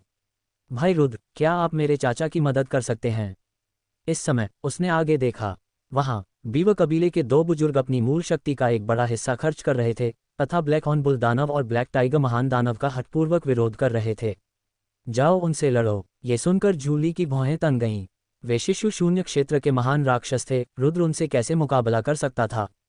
यहां तक कि मानली की नाजुक भौहें भी थोड़ी सिकुड़ गईं। काले सींग वाले बैल दानव का सामना करते हुए शिशु शून्य क्षेत्र के नीचे के साधकों की तो बात ही छोड़िए, यहां तक कि शिशु शून्य छठे या 7वें क्षेत्र के साधक भी पीछे हट जाएंगे। इस समय रुद्र के बारे में क्या? धमाका! आगे एक जबरदस्त लड़ाई चल रही थी, क्योंकि बीव कबीले के 2 बुजुर्गों ने अपने कबीले की कई गुप्त तकनीकों को उजागर किया था। अपने सार रक्त से मैं अपने बीव वंश के पूर्वज को बुलाता हूँ। एक बुजुर्ग चिल्लाया और मुंह भर सार रक्त आकाश की ओर थूक दिया। फिर वह सहज ही धीमी आवाज में मंत्रोच्चार करने लगा, मानो प्रार्थना और आह्वान कर रहा हो। जैसे ही उसका सार रक्त ऐंठ गया, शून्य में रक्त की धुंध का एक बादल घूम गया और एक विशाल बीव जानवर प्रकट हो गया। इस ऊदबिलाव जानवर से एक प्राचीन आभा व्याप्त थी। ये बीव कबीले की दिव्य क्षमता थी। वास्तव में कई दानव कुल अपने जन्मजात सार रक्त के माध्यम से अपने प्राचीन पूर्वजों की शक्ति को बुला सकते थे। इस शक्ति का परिमाण व्यक्ति की रक्त, वंश और साधना की शक्ति से बहुत अधिक प्रभावित होता था। बीव कबीले के अन्य बुजुर्ग ने भी अपना सार रक्त सक्रिय कर लिया। अगर तुम्हारा सार रक्त भी खत्म हो जाए तो भी तुम मेरा क्या बिगाड़ सकते हो? काले सींग वाला बैल दानव मुस्कुराया और उसके भयंकर घुमावदार दांत दिखाई देने लगे। उसने एक कदम आगे बढ़ाया। उसका शरीर विशाल काली ऊर्जा से आच्छादित था। उसके बैल के सींगों पर बने पैटर्न प्रकाश से टिमटिमा रहे थे, मानो शून्य को भेदने में सक्षम हो, और सीधे एक प्रेत आकृति को प्रकट कर रहे थे जो आगे की ओर बढ़ रही थी। बैल का प्रेत चमक उठा, उसकी शक्ति पहाड़ों और नदियों को चकनाचूर करने में सक्षम थी। केवल एक ही वार से उसने बीवा वंश के बुजुर्ग द्वारा संघनित बीवा पूर्वज के रूप को चकनाचूर कर दिया। टकराना, दोनों बुजुर्ग लगभग एक साथ ही उड़ गए। उफ, दोनों ने बड़ी मात्रा में रक्त थूका, उनकी आंखें धुंधली हो गईं। उनके सार रक्त की एक महत्वपूर्ण मात्रा समाप्त हो जाने के बाद उनकी ताकत कम हो गई थी और यहाँ तक कि उनका जीवनकाल भी छोटा हो गया था। क्या वे सब मर गए हैं? हालांकि जैसे ही उसने इन दो शिशु खंडहर क्षेत्र विशेषज्ञों को हराया, काले सींग वाले बैल दानव की पुतलियां अचानक सिकुड़ गईं। इस समय जहां तक उसकी नजर जाती थी, काले सींग वाले समुद्री डाकू समूह के सदस्य आगे के शून्य में एक एक करके समुद्र में गिर रहे थे। अपनी दृष्टि घुमाकर उसने पाया कि उसके सभी 16 अधीनस्थ मारे जा चुके थे। गर्जन, एक भयंकर गर्जना हुई जिससे समुद्र में 30 फुट ऊंची लहरें उठने लगीं। इस दहाड़ से बीवा कबीले के 2 बुजुर्ग 100 मीटर ऊपर उड़ गए और विशाल लहरें उन पर टूट पड़ीं, जिससे उनके मुंह से कई घूंट खून निकल आया। इस काले सींग वाले बैल दानव की ताकत वाकई एक साधारण इंसान की ताकत से कहीं बढ़कर थी। बच्चे, क्या तुमने मेरे मातहतों को मार डाला? काले सींग वाला बैल दानव क्रोधित हो गया। अपने बड़े हाथ की एक झलक से उसने आगे की ओर हाथ बढ़ाया। वाह, एक विशाल काली ऊर्जा एक उग्र अजगर की तरह आगे बढ़ी और इस काली ऊर्जा के भीतर एक विशाल रोएदार पंजा फैला हुआ था। यद्यपि वह केवल शिशु खंडहर क्षेत्र में था, इस स्तर पर 10,000 मीटर दूर से किसी को मारना मुश्किल नहीं था। ये बड़ा हाथ कई किलोमीटर तक फैला हुआ था। पीछे हटो, रुद्र ने मानली और अन्य लोगों को चिल्लाकर कहा। इस समय मानली ने जूली और अन्य लोगों को जल्दी से पीछे हटने के लिए प्रेरित किया। साथ ही उसका चेहरा चिंता से भरा हुआ था। अब जबकि शिशु खंडहर क्षेत्र काले सींग वाले बैल दानव ने हमला कर दिया था, तो रुद्र संभवतः इसका सामना कैसे कर सकता था? एक विशाल लहर की तरह घूमती हुई राक्षसी ऊर्जा ने रुद्र को घेर लिया। ये कल्पना करना कठिन था कि अर्धचरण शिशु खंडहर क्षेत्र में एक साधक ऐसे भयानक उतार चढ़ाव का सामना कैसे कर सकता है। भाई रुद्र, काले सींग वाले बैल दानव को आगे बढ़ते देख जूली घबराकर चिल्लाने से खुद को नहीं रोक सकी। हालांकि लड़की बहुत मासूम थी, इस पल काले सींग वाले बैल दानव की शक्तिशाली आभा को महसूस करके उसका दिल धड़क उठा। ऐसी शक्ति तो उसके जानने वाले कई ताकतवर लोगों से भी बढ़कर थी, तो भला एक नौजवान इसका सामना कैसे कर सकता था? जैसे ही बड़ा हाथ आगे बढ़ा और घूमती हुई काली ऊर्जा रुद्र को निगलने वाली थी, रुद्र का शरीर अचानक गायब हो गया। टकराना, काले सींग वाले बैल दानव के प्रहार से शून्य कांप उठा, धंस गया। एक भयानक विस्फोटक शक्ति फूट पड़ी, जिससे समुद्र मंथन शुरू हो गया। हालांकि इस प्रहार के जमीन पर पहुंचने के बाद उसने पाया कि उसका लक्ष्य हवा में गायब हो गया था। इस दृश्य को देखकर काले सींग वाले बैल दानव की आंखें आश्चर्य से चौड़ी हो गईं। वह कहाँ गया? काले सींग वाला बैल दानव आश्चर्यचकित होकर बोला। भाई रुद्र कहाँ है? जूली भी आश्चर्य से भर गई। क्या वह शायद उस हथेली के प्रहार से चूर चूर हो गया था? जूली पूरी तरह से हैरान दिख रहा था। यहाँ तक कि मानली ने भी अपनी भौहें सिकोड़ लीं। ये दृश्य इतनी तेजी से घटित हुआ कि उसे यह समझ ही नहीं आया कि क्या हुआ था। भिन्न भिन्न ठीक इसी समय काले सींग वाले बैल दानव के पीछे एक युवक प्रकट हुआ। एक हलचल, काले सींग वाले बैल दानव की पलकें फड़क उठी, उसे अपने पीछे एक सूक्ष्म लहर का आभास हुआ। इस क्षेत्र में पहुंचकर वह दुनिया में होने वाले छोटे से छोटे उतार चढ़ाव को भी स्पष्ट रूप से समझ सकता था। ये तुम हो, बच्चे? उतार चढ़ाव को महसूस करते हुए उसने अपना सिर घुमाया और एक परिचित युवक को देखा। Martial seal. रुद्र की आंखें सिकुड़ गईं और मार्शल सील उसकी भौहों के बीच से झिलमिला उठी। एक मार्शल डोमेन बल तुरंत नीचे उतरा। इस समय रुद्र की युद्ध मार्शल आत्मा भी अर्धचरण शिशु खंडहर क्षेत्र में पहुंच गई थी और मार्शल सील पर उसका नियंत्रण पहले की तुलना में बहुत अधिक मजबूत था। इस सक्रियण के तहत डोमेन बल ने शिशु खंडहर क्षेत्र काले सींग वाले बैल दानव के भीतर राक्षसी ऊर्जा को स्थिर कर दिया। क्या ये राजा की शक्ति है? अचानक उतरती हुई शक्ति को देखकर काले सींग वाले बैल दानव की आंखें आश्चर्य से चौड़ी हो गईं। प्रेत दिव्य नेत्र। ठीक इसी क्षण रुद्र का मन उत्तेजित हो गया और उसकी भौहों के बीच दिव्य आकृतियां उभर आईं, जैसे कि एक दिव्य नेत्र अचानक खुल गया हो। भिन्न भिन्न जैसे ही ये दिव्य नेत्र खुला, सामने का शून्य कांप उठा, लहरें फैल गईं, जिससे दुनिया ऐसे घूमने लगी मानो स्वर्ग और पृथ्वी उलट गए हों और एक और दुनिया प्रकट हो गई। काले सींग वाले बैल दानव को लगा कि उसका मन भ्रमित हो गया है। अगले ही पल उसे लगा कि वह किसी दूसरी दुनिया में पहुंच गया है। ईश्वर हत्या भाला। जैसे ही काले सींग वाला बैल दानव इस भ्रम में पड़ा, रुद्र की भौहों के बीच एक काली रोशनी चमक उठी। वाह, देव हत्या करने वाला भाला चमक उठा, जो सीधे आगे खड़े काले सींग वाले बैल दानव के दिमाग को भेदता हुआ निकल गया।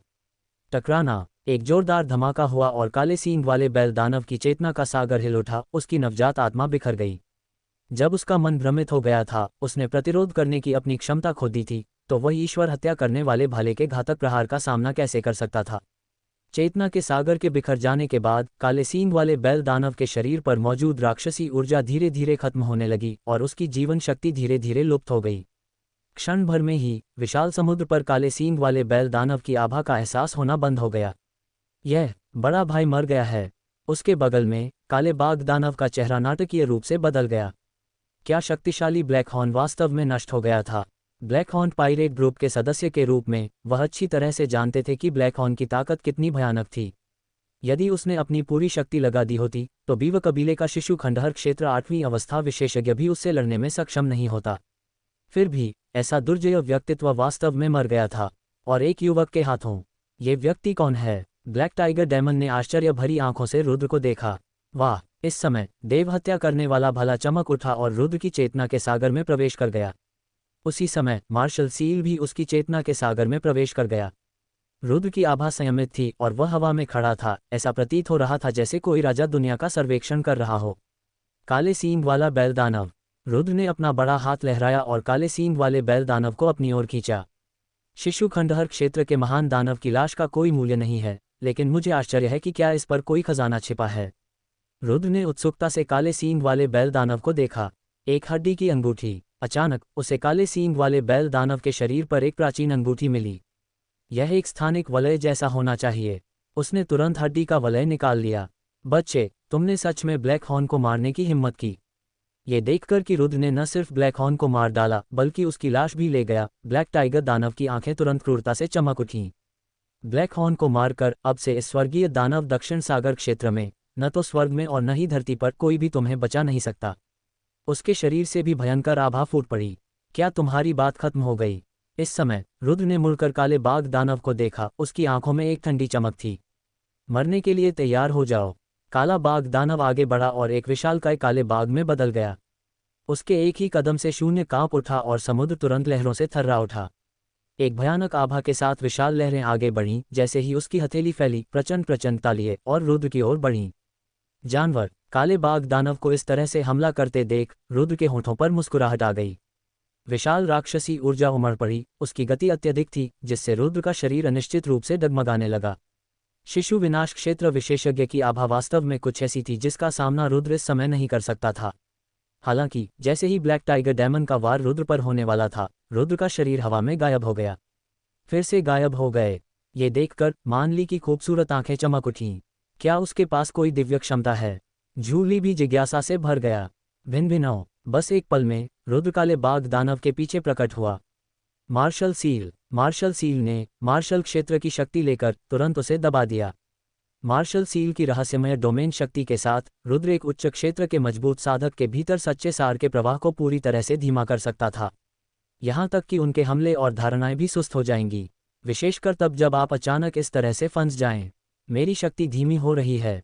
इस समय काले बाघ दानव की पुतलियां अचानक सिकुड़ गईं, क्योंकि उन्हें लगा कि कोई बुरा शगुन है। ये वही बच्चा है। उसने तुरंत अपना सिर घुमाया। हालांकि जैसे ही वह मुड़ा, उसका मन कांप उठा और एक दिव्य शक्ति ने उसके मन पर आक्रमण कर दिया।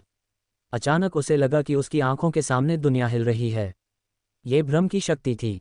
मर जाओ। जब प्रेत दिव्य नेत्र ने इस व्यक्ति को भ्रम में डाल दिया तो रुद्र की आंखें चमक उठीं। वाह। ईश्वर हत्या करने वाला भाला चमक उठा। एक काली रोशनी चमकी जिसने सीधे उस व्यक्ति के दिमाग को चकनाचूर कर दिया। इस प्रकार एक शिशु खंडहर क्षेत्र विशेषज्ञ की मृत्यु हो गई। ब्लैक टाइगर दानव के नष्ट हो जाने के बाद देव संहारक भला और मार्शल सील दोनों ही रुद्र की चेतना के सागर में प्रवेश कर गए। इस बीच मानली और दूरी पर खड़े अन्य लोगों को अभी भी ये पता नहीं चल पाया था कि क्या हुआ था। अभी अभी काले बाघ दानव की राक्षसी ऊर्जा बढ़ी, जिससे सभी की दृष्टि धुंधली हो गई, जिससे विशिष्ट स्थिति को देखना मुश्किल हो गया। इसके अलावा रुद्र का हमला बहुत तेज था। उसने ब्लैक टाइगर दानव को लगभग एक पल में ही खत्म कर दिया। महान दानव से निपटने के बाद रुद्र ने उसकी लाश को पुनः प्राप्त किया और एक हड्डी की अंगूठी पाई। तभी उसकी हथेली में आग की लपटें उठीं और लाश जलकर नष्ट हो गई।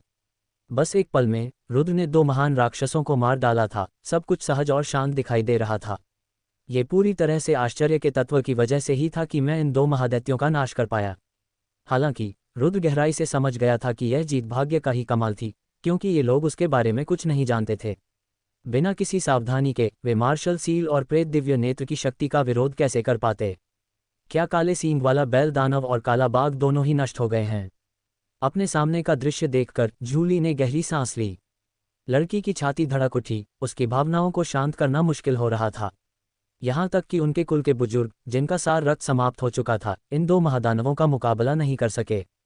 फिर भी ऐसे प्राणी रुद्र के हाथों तुरंत नष्ट हो गए थे। क्या ये युवक सचमुच इतना शक्तिशाली था? तुरंत ही जूली की नज़र रुद्र की ओर बदल गई।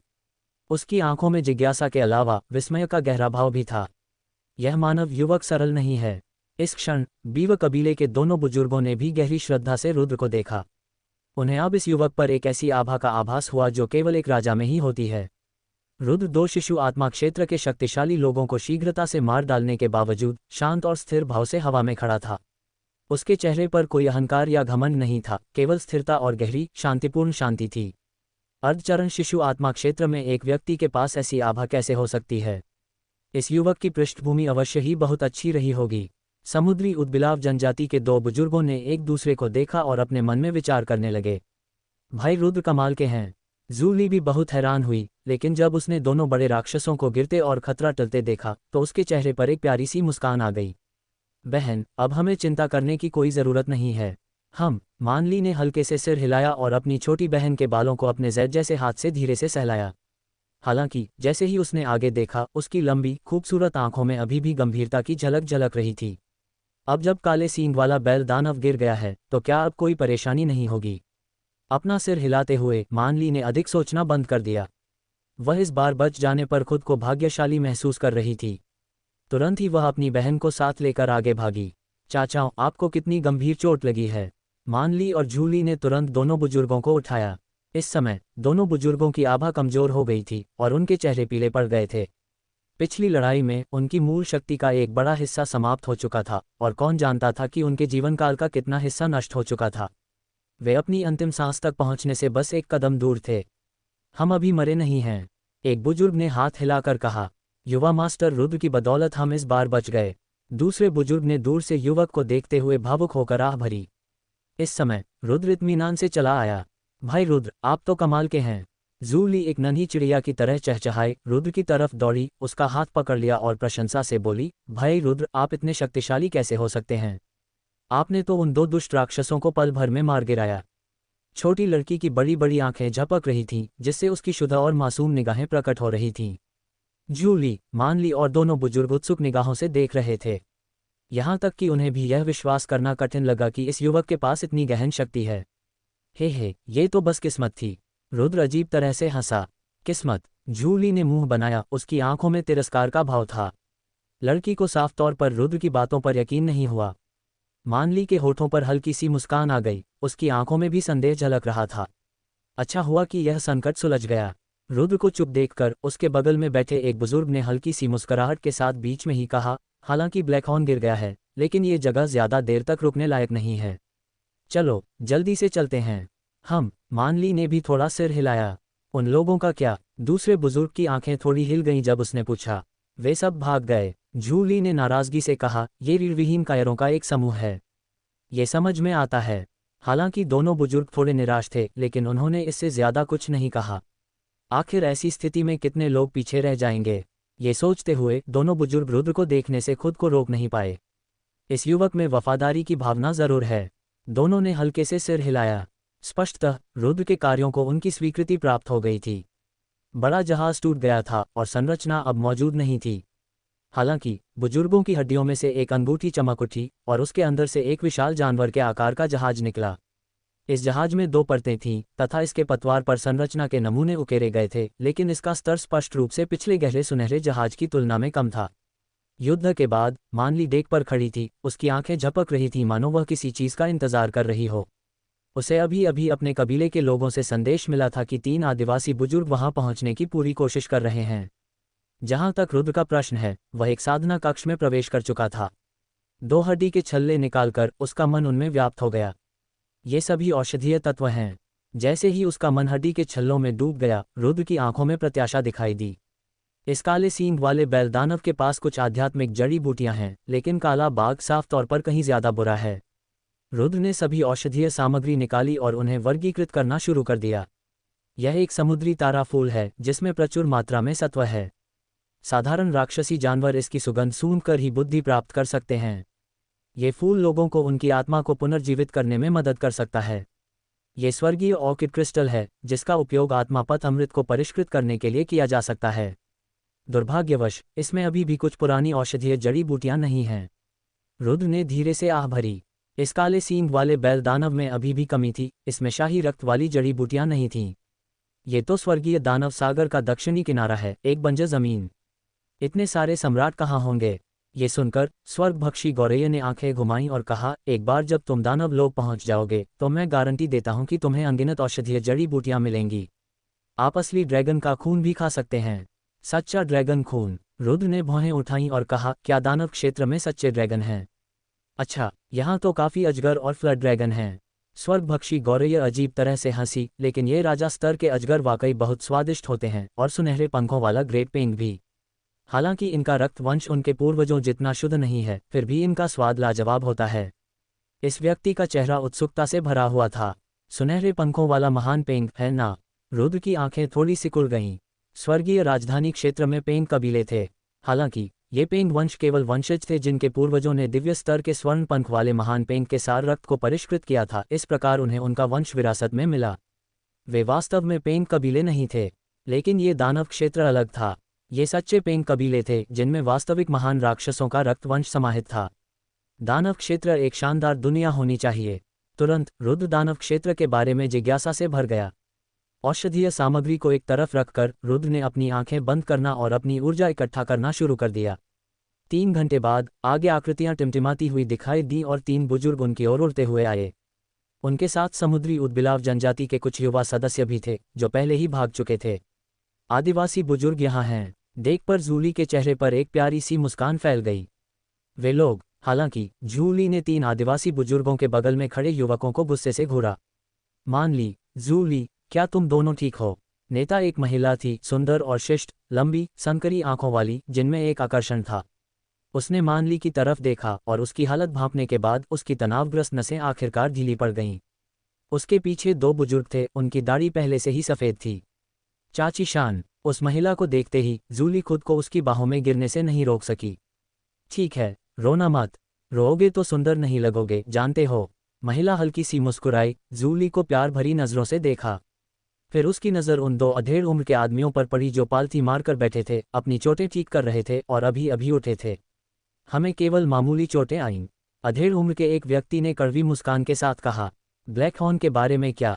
महिला की आंखों में जिज्ञासा थी। जब उसे यह समाचार मिला तो उसका दिल लगभग छाती से बाहर निकल आया। वह ब्लैक हॉर्न एक महान राक्षस था और उसकी ताकत ऐसी थी कि जूली जनजाति में केवल कुछ ही लोग उसके साथ मुकाबला कर सकते थे। अब जब उसकी नज़र मानली पर थी तो उसे कैसे बर्दाश्त किया जा सकता था? यही कारण था कि वे समुद्र में तूफान के बावजूद समय रहते मानली को बचाने के लिए दौड़ पड़े थे। हालांकि वे ये भी जानते थे कि मानली और अन्य लोगों के बचने की संभावना मुश्किल से 1000 में 1 थी। लेकिन अप्रत्याशित रूप से मानली और अन्य सभी बच गए थे, एक भी व्यक्ति नहीं गिरा था। ब्लैक हॉर्न मर चुका है, एक अधेड़ उम्र के आदमी ने कहा। क्या ब्लैक हॉर्न मर गया? सुंदर महिला की आंखें आश्चर्य से चौड़ी हो गईं। यहाँ तक कि उसके साथ आए 2 वृद्धों की आंखों में भी आश्चर्य झलक रहा था। हालांकि उन्हें ये खबर पहले ही मिल चुकी थी, लेकिन इस समय अपने कानों से यह समाचार सुनकर भी उनके दिल कांप उठे। न केवल ब्लैक हॉर्न गिर गया, बल्कि उसके सभी अधीनस्थ भी नष्ट हो गए। मानली की लंबी पलकें झपक गईं और उसने हल्के से कहा, सचमुच मर गए? ये सुनकर कई बुजुर्ग दंग रह गए। ये कैसे संभव है? उनके पीछे आए कुछ युवाओं ने और भी अधिक आश्चर्य व्यक्त किया। जब वे वहां से चले गए तो उन्होंने व्यक्तिगत रूप से उस काले सींग वाले बैल दानव की शक्ति को महसूस किया था। उनके कबीले के 2 बुजुर्ग उससे मुकाबला करने में असमर्थ थे, लेकिन अब ब्लैक हॉर्न गिर गया था। सब कुछ एक सपने जैसा लग रहा था। क्या हुआ? सुंदर स्त्री की आंखों में जिज्ञासा थी, उसे विश्वास नहीं हो रहा था कि इन दोनों कुलों के लोगों में इतनी भयानक शक्ति है। ब्लैक हॉर्न को उस मानव युवक ने मार डाला। दोनों बुजुर्गों ने एक दूसरे को देखा और कड़वी मुस्कान के साथ कहा। तभी उनकी नज़र जहाज के अंदर एक कमरे पर पड़ी। मानव युवा, महिला की आंखों में आश्चर्य झलक रहा था और फिर वह कमरे की ओर देखने लगी। शिशु आत्मा क्षेत्र पूर्णता चरण में एक शक्तिशाली व्यक्ति। जैसे ही वह नजर आए, रुद्र ने एक भान उठाए और तुरंत इसे महसूस किया। फिर वह उठकर कमरे से बाहर चला गया। क्या तुमने ब्लैक हॉर्न को मार डाला? जब रुद्र डेक पर पहुंचा तो सुंदर महिला की आंखों में जिज्ञासा थी। उसी समय उसकी आंखों के पास खड़े दो बूढ़े आदमी चमक उठे और रुद्र को गौर से घूरने लगे। उनके रूप रंग से ऐसा लग रहा था कि वे रुद्र की असलियत जानना चाहते हैं। ये वह कैसे हो सकता है? समुद्री उदबिलाव जनजाति के कुछ युवकों की आंखों में संदेह था। जब उन्होंने रुद्र को देखा तो वह लगभग मरने की हालत में था। भले ही उसने थोड़े समय में अपनी साधना पुनः प्राप्त कर ली हो, फिर भी अर्धचरण शिशु आत्मा क्षेत्र साधना शिशु आत्मा क्षेत्र के महाशक्ति को मारने में कैसे सक्षम हो सकती है? वास्तव में यह मैं ही था। रुद्र ने अपनी मुठ्ठियां उस महिला की ओर थोड़ी सी मोड़ी और मुस्कुराया। क्या ये सचमुच तुम थे?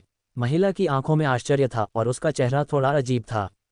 फिर उसने अपनी भौहें उठाईं और रुद्र को गौर से देखने लगी।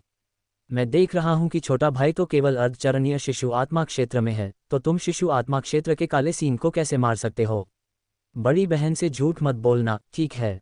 उस खूबसूरत औरत की आंखें झपक रही थीं, उसके स्वर में एक चुलबुलापन झलक रहा था। कानों में प्रवेश करती ध्वनि तरंगें हड्डियों को कोमल बना रही थीं, और उसकी आंखों के झपकने से एक मोहक शक्ति भी व्याप्त हो रही थी, जिससे उनके सामने के शून्य में लहरें उठ रही थीं। ये समुद्री उदबिलाव जनजाति की महिलाओं की एक अनोखी दिव्य क्षमता थी, जो लोगों को सम्मोहित करने और भ्रम पैदा करने में सक्षम थी। कान में प्रवेश करने वाली ध्वनि तरंगें किसी के भी मन को मोहित कर सकती हैं। हालांकि रुद्र शांत रहा। उनमें स्वयं भी अत्यंत प्रबल आत्मनियंत्रण और अदम्य इच्छाशक्ति थी। इसके अलावा उसके पास मायावी देव नेत्र भी था, तो उसे कौन मोहित कर सकता था? यहाँ तक कि एक राजा भी उसके मन को भ्रमित नहीं कर सकता था। मुझे लुभाने की कोशिश कर रहे हो? रुद्र की आंखें सिकुड़ गईं। आत्मा साइफन। अचानक स्वर्गीय पाताल पुतली से दिव्य पुतली उसके द्वारा सक्रिय हो गई। एक आत्मा को छीन लेने वाली शक्ति व्याप्त हो गई, जिसने समुद्री उदबिलाव जनजाति की सुंदर महिला को घेर लिया। अचानक से उस सुंदर स्त्री का मन विचलित हो गया, मानो वह किसी रसातल में गिर रही हो। अच्छा नहीं। 2 गहरी सांसों के बाद सुंदर महिला को अंततः होश आ गया, क्योंकि आत्मा को चूसने वाली शक्ति समाप्त हो गई थी। उसकी उभरी हुई छाती ऊपर नीचे हो रही थी, उसका चेहरा सदमे से भर गया। इस समय ये प्रतिष्ठित फिर भी आकर्षक शिशु आत्मा क्षेत्र महिला 7 कदम पीछे हट गई और अत्यधिक सतर्कता के साथ रुद्र को देख रही थी। इस दृश्य को देखकर आसपास के समुद्री उदबिलाव कबीले के लोगों को संदेह हुआ। सुंदर स्त्री 7 कदम पीछे हट गई और बहुत देर तक चुप रही। चाची शान, क्या हुआ? ये देखकर समुद्री उदबिलाव जनजाति के कई युवक आश्चर्यचकित हो गए। कुछ नहीं। गहरी सांस लेकर उस खूबसूरत महिला ने धीरे धीरे अपने दिल में उठती लहरों को शांत किया। हालांकि उसका दिल बेचैन रहा। अभी तो उसे ऐसा लग रहा था जैसे उसका मन डूबने वाला है और किसी भी क्षण नष्ट हो जाने की संभावना है। और वह अकथनीय शक्ति स्पष्टतः उसके सामने खड़े युवक से आ रही थी। दूसरे शब्दों में, ये युवक अभी उसे पूरी तरह से नष्ट कर सकता था। क्या यह अभी भी अर्धचरण शिशु शून्य क्षेत्र में एक युवक है? सुंदर महिला बेहद हैरान थी। इस समय उसे रुद्र की पुनः जांच करनी पड़ी। दूसरी ओर रुद्र उदासीन दिख रहा था। भले ही प्रतिद्वंद्वी सिद्ध शिशु शून्य क्षेत्र का एक मजबूत साधक था, फिर भी वह निडर रहता था। हे शुक्रिया छोटे भाई, मेरे आदिवासियों की मदद करने के लिए। थोड़ा आश्चर्य करने के बाद महिला ने अपनी मनमोहक आंखें झपकाईं और मुस्कुराई। क्या मैं पूछ सकती हूँ कि छोटा भाई कहाँ से है और कहाँ जाना चाहता है? अगर तुम्हारा कोई ठिकाना नहीं है तो मेरे सियोट द्वीप पर क्यों नहीं आ जाते? हम मेज़बान होने का अपना फर्ज निभा सकते हैं। भाई रुद्र का अभी कोई ठिकाना नहीं है, वो हमारे साथ सियोटा आइलैंड आने की योजना बना रहा है। जूली ने अपनी मनी सी आंखें झपकाते हुए कहा। लड़की ने श्रद्धा भरी नज़रों से रुद्र को देखा और उसका स्वर काफी मधुर था। ओह, ये सुनकर सुंदर महिला मुस्कुराई। यह अद्भुत है, यह अद्भुत है। उनके बगल में बैठे 2 बूढ़े आदमी चुप रहे। फिर उस सुंदर स्त्री ने एक उच्च श्रेणी का खजाना जहाज निकाला और सभी को ले गई। जहाज पर रुद्र बाहरी मामलों से बेखबर होकर साधना करता रहा। हालांकि समुद्री उदबिलाव जनजाति के कई युवक संदेह से भरे हुए थे। क्या इस मानव युवक ने सचमुच काले सींग वाले बैल दानव को मार डाला? मुझे ऐसा नहीं लगता। वह तो केवल अर्धचरणीय शिशु शून्य क्षेत्र में है, उसके पास इतनी युद्ध शक्ति कैसे हो सकती है? सभी युवक संदिग्ध लग रहे थे। हालांकि उनकी साधना थोड़ी कम थी, इसलिए उन्होंने रुद्र को अपमानित करने की हिम्मत नहीं की। महल क्षेत्र का अर्थ है महल का खुलना और नवजात आत्मा का चेतना सागर में प्रवेश। महल क्षेत्र में पहुंचने के बाद ये शिशु शून्य क्षेत्र होता है। शिशु शून्य क्षेत्र के लिए स्वर्ग और पृथ्वी के महान दावों को समझना आवश्यक है, जिससे नवजात आत्मा स्वर्ग और पृथ्वी के साथ संरेखित हो सके। इस प्रकार साधक की प्रत्येक गतिविधि में महान दाव की शक्ति समाहित हो सकती है। रुद्र ने मन ही मन सोचा। अर्धचरण शिशु शून्य क्षेत्र तक पहुंचने के बाद आगे प्रगति करना बहुत कठिन था। यह अब संसाधनों का मामला नहीं था, बल्कि स्वर्ग और पृथ्वी के महान दाव की समझ का मामला था। इस स्तर पर कई लोगों को कई वर्षों तक 1 इंच भी आगे बढ़ना मुश्किल लगता था। कुछ लोग 10 वर्षों तक स्थिर भी रहे तथा एक दिन अचानक उन्हें ज्ञान की प्राप्ति हो गई। शिशु शून्य तो मुख्य बिंदु नवजात आत्मा है। रुद्र ने सोचा, इस प्रकार के ज्ञानोदय के अंतर्गत ऐसा प्रतीत होता था जैसे समय रुक गया हो। फिर भी ऐसा महसूस हुआ जैसे हजारों साल बीत गए हों। रुद्र का मन कभी कभी मूल टोकन की ओर जाता था और उसके भीतर की दिव्य आभा को समझने की कोशिश करता था। साथ ही उनका मन भी फैल गया तथा बाहरी दुनिया के गहन रहस्यों को समझने लगा। विशाल महासागर में रुद्र का मन सैकड़ों मील तक फैला हुआ था। अपने मन की धारणा के तहत वह समुद्र में कई अजीब घटनाएं देख सकता था। समुद्र के सामने भयानक लहरें उठ रही थीं और विशाल लहरों की परतें हजारों फीट ऊंची उठ रही थीं। समय समय पर तूफान आते रहे। आकाश के ऊपर गरजते बादल उमड़ पड़े और अनगिनत बिजली की कौंधें चांदी के सांपों की तरह नाचने लगीं। इस प्राकृतिक शक्ति के तहत रुद्र का मन भी कुछ छोटा महसूस हुआ। प्रकृति की शक्ति का सामना करते हुए भले ही मेरा मन मजबूत हो, फिर भी मैं उससे मुकाबला नहीं कर सकता। रुद्र ने मन ही मन सोचा। उसके मन ने तूफान को छूने की कोशिश की, लेकिन वह तुरंत ही बह गया और धीरे धीरे नष्ट हो गया। ये स्वर्ग और पृथ्वी की प्राकृतिक शक्ति है जो स्वर्ग और पृथ्वी से उत्पन्न होती है, लेकिन मेरा मन इसके साथ से अस्तित्व में क्यों नहीं रह सकता। रुद्र ने सोचा। उसकी आंखें विचारमग्न थीं। ऐसा लग रहा था कि उसे कुछ ज्ञान प्राप्त हो गया है, लेकिन वह मुख्य बात को समझ नहीं पा रहा था। पलक झपकते ही 3 दिन बीत गए। इस समय बड़ा जहाज एक बंदरगाह पर रुका। क्या ये समुद्री उद्बिलाव द्वीप है? रुद्र का मन फिर चेतना के सागर में चला गया। फिर वह उठा और डेक पर चला गया। भाई रुद्र, हम सीओट द्वीप पर पहुंच गए हैं, ज़ू ली ने खुशी से कहा। रुद्र ने आगे देखते हुए सिर हिलाया। आगे का द्वीप हरा भरा था, प्राचीन वृक्ष आसमान तक पहुंच रहे थे और भीतर एक सूक्ष्म अस्पष्ट उतार चढ़ाव व्याप्त था। इस जगह के भीतर एक द्वीप सुरक्षा संरचना होनी चाहिए, रुद्र ने मन ही मन सोचा। युवा मास्टर जियो, कृपया। सुंदर महिला ने शालीनता से मुस्कुराकर रुद्र को आगे बढ़ने का इशारा किया। रुद्र विनम्र नहीं था। वह घाट से उतरकर द्वीप की ओर चल पड़ा। ये द्वीप बहुत बड़ा था, जिसकी परिधि लगभग 6000 मील थी। इस द्वीप के सभी निवासी समुद्री उद्बिलाव जनजाति के सदस्य थे। युवा मास्टर जियो, कृपया इस तरफ आएं। द्वीप में प्रवेश करने के बाद रुद्र को समुद्री उद्बिलाव जनजाति के क्षेत्र के भीतर एक एकांत घाटी में ले जाया गया। ये समुद्री उद्बिलाव जनजाति के मुख्य सदस्यों का निवास स्थान था। घाटी के प्रवेश द्वार पर कई आदिवासी पहरा दे रहे थे। मानली वापस आ गया है। जैसे ही वे घाटी में दाखिल हुए, कई बुजुर्ग बाहर आ गए। उनका नेतृत्व एक बूढ़ा आदमी कर रहा था जो दुबला पतला था, एक छड़ी पर टिका हुआ था। ऐसा लग रहा था मानो हवा का एक झोंका उसे उड़ा देगा। हालांकि इस समय उसकी बूढ़ी आंखों में रोशनी चमक रही थी, जिससे लोगों को यह एहसास हो रहा था कि वह सब कुछ देख सकता है। इस बुजुर्ग को देखकर रुद्र को लगा कि उसका दिल तेजी से धड़क रहा है। क्या यह अर्धराजा है? रुद्र ने मन ही मन सोचा। नमस्कार कुलपति, मानली ने झुककर बूढ़े व्यक्ति को सलाम किया। औपचारिकता की कोई जरूरत नहीं है। बूढ़े मुखिया ने अपनी आंखें थोड़ी सिकुड़ी, फिर कहा, मैंने सुना है कि इस बार ब्लैक हॉर्न ने तुम्हें निशाना बनाया है। बिल्कुल, मानली के बगल में खड़े 2 बुजुर्गों ने तुरंत जवाब दिया। इस समय तक उनकी चोटें थोड़ी ठीक हो चुकी थीं, लेकिन उनकी साधना अब पहले जैसी नहीं रही। तुम कैसे बच निकले? कुलपति की आंखों में प्रश्नवाचक भाव था। पास में रहने वाले समुद्री उद्बिलाव जनजाति के कई बुजुर्ग भी आश्चर्यचकित दिखे। उस काले सींग की ताकत ऐसी थी कि वहां मौजूद कुछ बुजुर्गों को भी सावधान रहना पड़ा। यही हुआ था। इसके बाद सभी लोग उस खूबसूरत लकड़ी के हॉल में दाखिल हुए और समुद्र में घटी घटनाओं का वर्णन किया। क्या ऐसा है? ये सुनकर समुद्री उद्बिलाव जनजाति के बुजुर्ग रुद्र को देखने से खुद को रोक नहीं पाए। इस समय रुद्र बाईं ओर एक लकड़ी की कुर्सी पर सीधा बैठा था। ये देखते हुए कि यह युवक केवल 20 वर्ष की आयु का था और उसकी साधना केवल अर्धचरण शिशु शून्य क्षेत्र तक ही सीमित थी। क्या साधना का ऐसा स्तर वास्तव में काले सींग वाले बैल दानव को मार सकता है? समुद्री उद्बिलाव जनजाति के सभी बुजुर्ग संदिग्ध लग रहे थे, हालांकि वे उससे ज्यादा पूछताछ नहीं करना चाहते थे।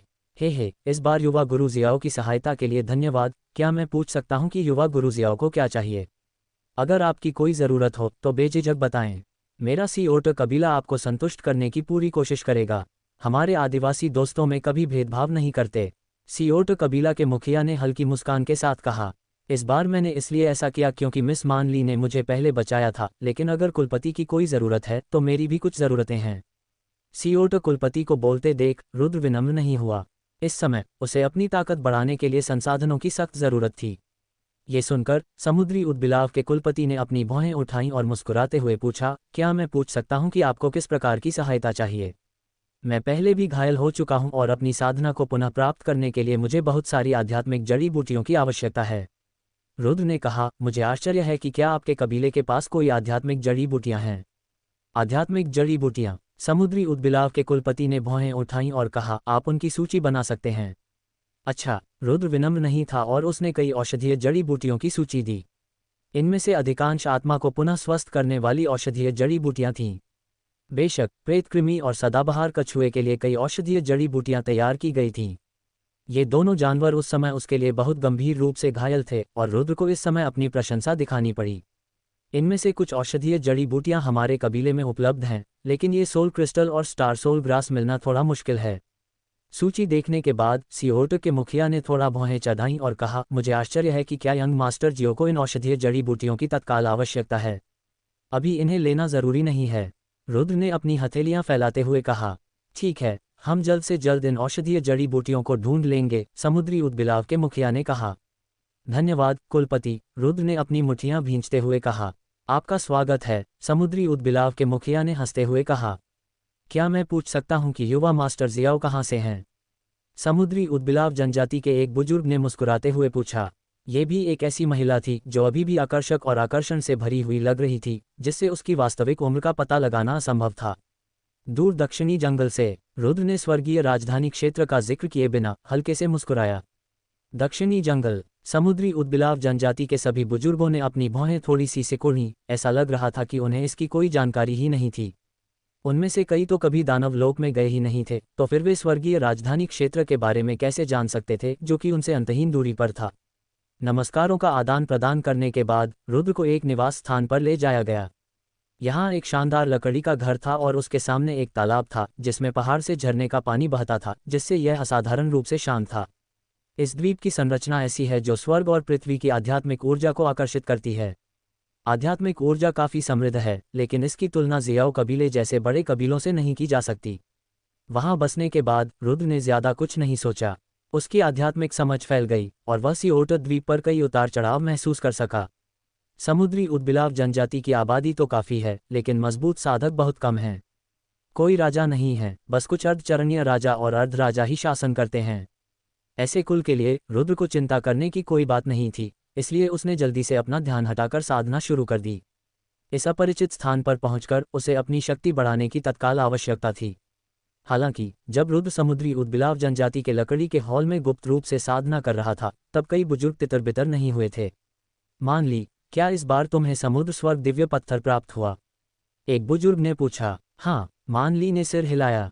तो फिर तुम्हें अच्छी तरह से खेती करनी चाहिए, बुजुर्ग ने गंभीरता से कहा। हाँ, मान ली ने सिर हिलाया। आओ, आंटी शान तुम्हें सिखाएंगी कि कैसे समुद्र स्वर्ग दिव्य पत्थर से अपने शरीर के भीतर रक्तरेखा को जागृत किया जाए। आंटी शान मुस्कुराईं और मान ली को ले गईं। अंततः लकड़ी के हॉल में केवल कुछ ही बुजुर्ग लोग बचे। लगता है उस मानव युवक के पास असाधारण साधन हैं। मान ली के जाने के बाद एक बुजुर्ग ने धीमे स्वर में कहा।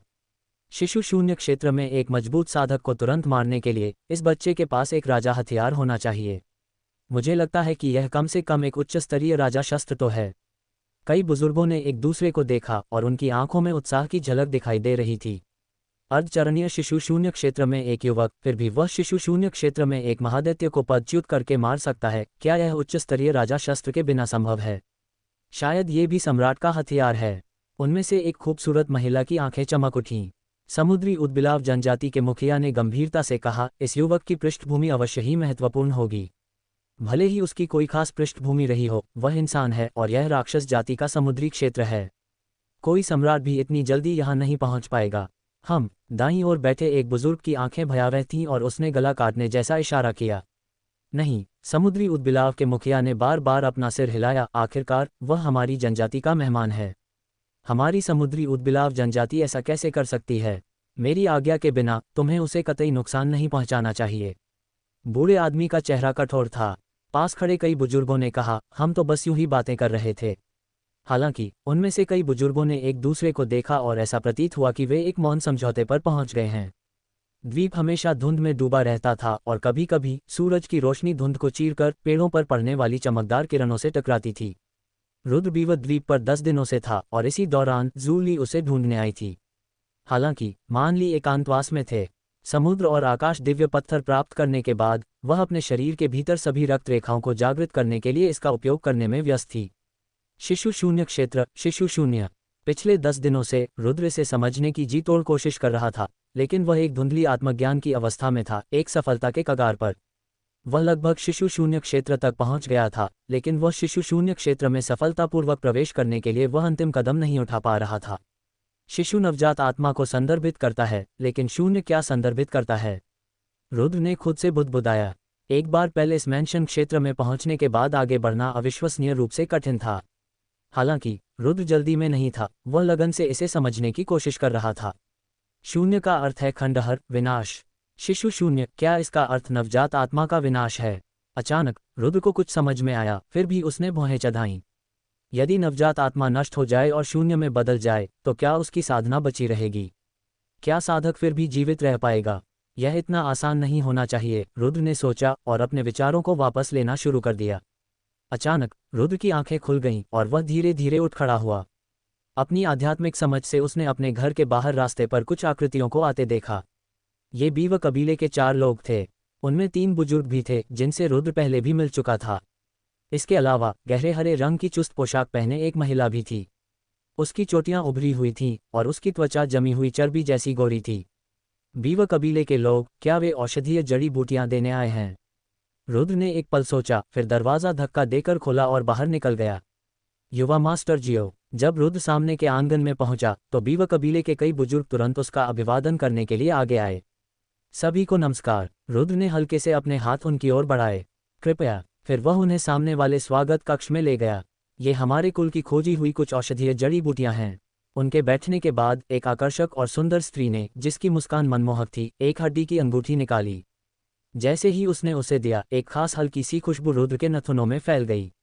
धन्यवाद, रुद्र ने हड्डी की अंगूठी लेते हुए कहा। हालांकि किसी की आत्मा और मन को बढ़ाने वाली औषधीय जड़ी बूटियां अभी तक नहीं मिली हैं, सुंदर महिला ने मुस्कुराते हुए कहा। जल्दी मत करो, रुद्र ने हल्के से सिर हिलाया। चूंकि उन्हें वे नहीं मिले थे, इसलिए उसे बाद में इस बारे में बात करनी होगी। हालांकि अगर युवा मास्टर जियो को वास्तव में उनकी ज़रूरत है, तो हमारे कबीले के पास एक अच्छी जगह है, सुंदर महिला ने मुस्कुराते हुए कहा। ओह, रुद्र ने भौहें उठाईं और पूछा, मैं विवरण सुनना चाहूँगा। हमारे कुल के पास एक पैतृक भूमि है जहाँ हमारे कुल के कुछ पूर्वज दफन हैं। इसलिए आत्मिक ऊर्जा वहाँ एकत्रित होती है, जिससे कुछ स्वर्गीय और सांसारिक आध्यात्मिक तत्वों का जन्म होता है। ये हमारे कुल के लिए एक निषिद्ध क्षेत्र है, जहाँ आम लोग नहीं पहुँच सकते। चर्चा के बाद हमारे कुल का मानना है कि युवा गुरु जियाओ ने मिस मान ली को बचाया और हमारे कुल की सर्वोच्च प्रतिभा को संरक्षित किया, इसलिए हमने आपको आध्यात्मिक तत्वों की खोज के लिए उस कब्रिस्तान में ले जाने का निर्णय लिया है। उसके पास खड़े एक बुजुर्ग ने कहा। आपके सम्मानित कुल का पैतृक कब्रिस्तान। ये सुनकर रुद्र की आंखें सिकुड़ गईं और उसने कहा, चूंकि यह आपके सम्मानित कुल का कब्रिस्तान है, तो क्या मेरे जैसे किसी बाहरी व्यक्ति का वहां प्रवेश करना अनुचित नहीं होगा? उसे संदेह हुआ, अगर सचमुच ऐसा ही था, तो ये लोग खुद अंदर क्यों नहीं गए? आम लोगों को स्वाभाविक रूप से अंदर जाने की अनुमति नहीं है, एक जुरीदार चेहरे वाले बुजुर्ग ने कहा। हालांकि युवा गुरु शियाओ ने हमारे कुल पर बहुत दया दिखाई है, इसलिए आप एक अपवाद हैं। शायद आपको पता न हो, लेकिन इस बार मिस मान ली को समुद्र और आकाश का दिव्य रत्न प्राप्त हुआ है। ये दिव्य रत्न उनके प्राचीन वंश को सक्रिय कर सकता है, जिसका अर्थ है कि वह भविष्य में निश्चित रूप से राजा बनेंगी और राजाओं में सर्वोच्च भी बन सकती हैं। बुजुर्ग ने आगे कहा, एक शिखर राजा हमारे कबीले को पास के समुद्री क्षेत्र में प्रमुख बनाने के लिए पर्याप्त है। आपको पता होना चाहिए कि इस समुद्री क्षेत्र में 2 मिलियन ली के दायरे में एक भी राजा नहीं है। बीव कबीले के कई बुजुर्ग भावुक हो गए। 3 मिलियन ली के दायरे में कोई राजा नहीं है। ये सुनकर रुद्र की आंखें आश्चर्य से भर गईं। हालांकि उन्हें जल्द ही राहत महसूस हुई। तियानडू डोमेन में भी राजा आम नहीं थे। उदाहरण के लिए तियानडू की दक्षिणी सीमा में वहां 11 शक्तिशाली सेनाएं थीं, लेकिन उनमें से सबसे शक्तिशाली केवल अर्धशिशु शून्य क्षेत्र में थीं। तुलनात्मक रूप से बीव कबीला पहले से ही बहुत शक्तिशाली था।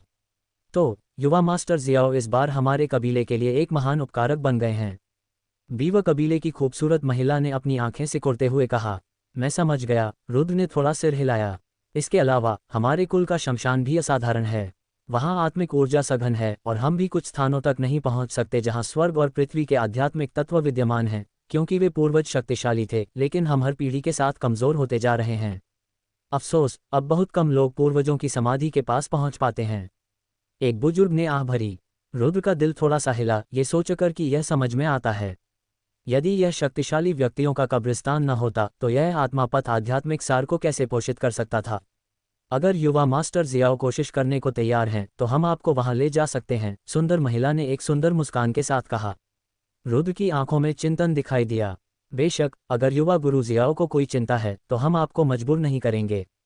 आखिरकार ऐसी ही एक कब्रिस्तान में एक सम्राट को दफनाया गया था।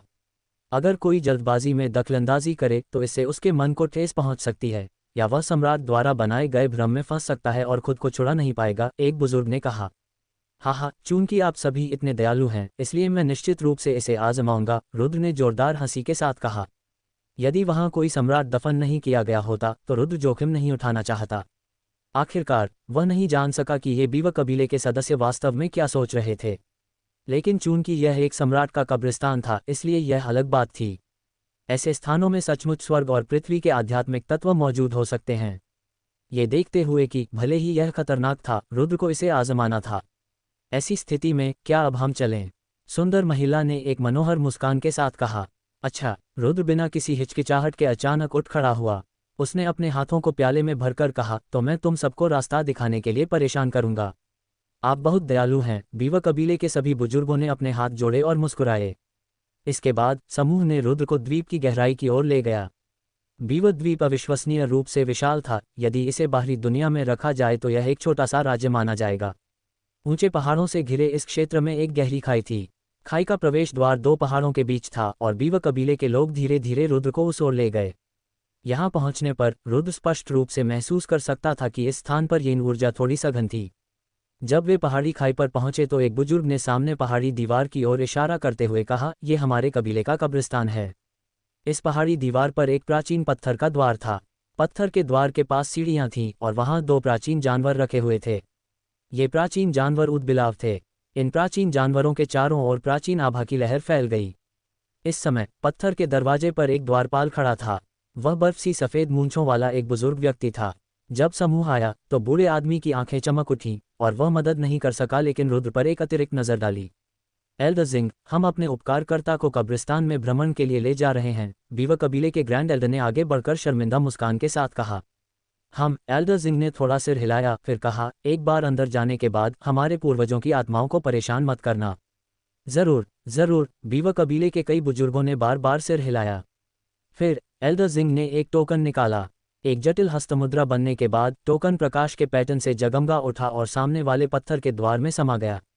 फिर पत्थर का द्वार प्रकाश के पैटर्न से चमक उठा और उसके बाद एक धीमी ध्वनि हुई। जब ये ध्वनि गूंजी तो पत्थर के द्वार के भीतर से एक विशाल और प्राचीन आभा निकली, एक ऐसी आभा जो सम्मान का प्रतीक थी। इसके बाद सबसे पहले ग्रैंड एल्डर ने प्रवेश किया। कृपया, कई बुजुर्गों ने रुद्र को अंदर आने का इशारा किया। रुद्र की आंखें चमक उठीं और उसका मन पत्थर के द्वार में प्रवेश कर गया। कुछ देर सोचने के बाद वह आगे बढ़ा और अंदर चला गया। रुद्र ने याओ कबीले पर अतिक्रमण करने का साहस किया, जो एक दिव्य संरचना द्वारा संरक्षित था, इसलिए स्वाभाविक रूप से वह इस तरह के एक छोटे कबीले द्वारा छोड़े गए कब्रिस्तान से नहीं डरेगा। पत्थर के द्वार से अंदर प्रवेश करने पर भूमिगत मार्ग से एक गहरा रास्ता दिखाई दिया। मार्ग के दोनों ओर चमकदार हरे क्रिस्टल लगे हुए थे। रास्ते में रुद्र बहुत सावधानी और सतर्कता से चला। उसके पीछे पीछे कई बुजुर्ग आ रहे थे। उनकी सांसें रुकी हुई थीं और वे थोड़े घबराए हुए लग रहे थे। 1000 मीटर नीचे चलने के बाद उन्हें एक विशाल गुफा दिखाई दी। ये गुफा न होकर भूमिगत दुनिया जैसा था। सबसे पहले जो चीज़ नजर आए वह थी ठंडी क्यूई से भरा एक गहरा तालाब, जो किसी भूमिगत अंधेरी नदी से जुड़ा हुआ लग रहा था। तालाब पर एक लकड़ी का पुल बना हुआ था, जिससे अनगिनत सालों से सड़ी हुई मिट्टी की हल्की सी गंध आ रही थी, फिर भी उस पर पैर रखने पर वह लोहे जैसा मजबूत लग रहा था। और सामने एक विशाल क्षेत्र था। इस क्षेत्र के केंद्र में एक विशाल वेदी थी। यह एक दिव्य वेदी थी जिसका उपयोग पूर्वजों की पूजा के लिए किया जाता था। सभी लोग वेदी की ओर चले, लेकिन फिर रुक गए, क्योंकि वेदी के सामने एक विशाल प्राचीन शक्ति व्याप्त थी। इसके भीतर एक राजा की शक्ति थी और एक सम्राट की व्यापक शक्ति भी थी। ऐसी शक्ति ने कई प्राचीनों को गंभीर भाव प्रकट करने के लिए प्रेरित किया।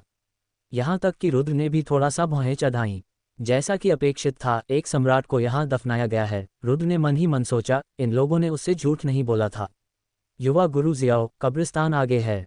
अंदर राजा की शक्ति बहुत प्रबल है और भीतर एक विशाल सम्राट की शक्ति भी समाहित है। हमारी शक्ति कम है, इसलिए आगे बढ़ना हमारे लिए उचित नहीं है। अगर आपको विश्वास है तो आप कोशिश कर सकते हैं, बीवा कबीले के प्रधान बुजुर्ग ने गंभीर भाव से कहा। रुद्र ने थोड़ा सिर हिलाया, फिर आगे देखा। वहां धुंध छा गई। अपनी दिव्य आंखों से वह धुंध के भीतर क्रिस्टलों का एक विस्तृत पथ देख सकता था। रास्ते के किनारे अनेक तालाब थे। ये तालाब निरंतर फैले हुए थे, जिनकी संख्या 99 थी। प्रत्येक तालाब में एक प्राचीन ताबूत था। इन प्राचीन ताबूतों से राजाओं की शक्ति प्रकट होती थी। स्पष्टतः राजाओं को यहीं दफनाया जाता था। और इन 99 कुंडों के अंत में एक ऊंचा चबूतरा था। चबूतरे पर प्रकाश के पैटर्न घूमते थे और एक कुंड भी था। कुंड के अंदर एक क्रिस्टल खजाने का ताबूत था, जिसके ऊपर प्रकाश के पैटर्न घूमते थे और एक विशाल शाही शक्ति व्याप्त थी। वास्तव में दूर स्थित तालाबों में कुछ आध्यात्मिक तत्व विद्यमान थे। हालांकि वह शाही शक्ति बहुत मजबूत थी। जैसे ही रुद्र की दिव्य नेत्र शक्ति उस क्षेत्र को छूती थी, वह बिखर जाती थी। अपने तुरुप के पत्तों के साथ मैं निश्चित रूप से वहां आध्यात्मिक सार प्राप्त कर सकता हूं। ये देखकर रुद्र की आंखें चमक उठीं।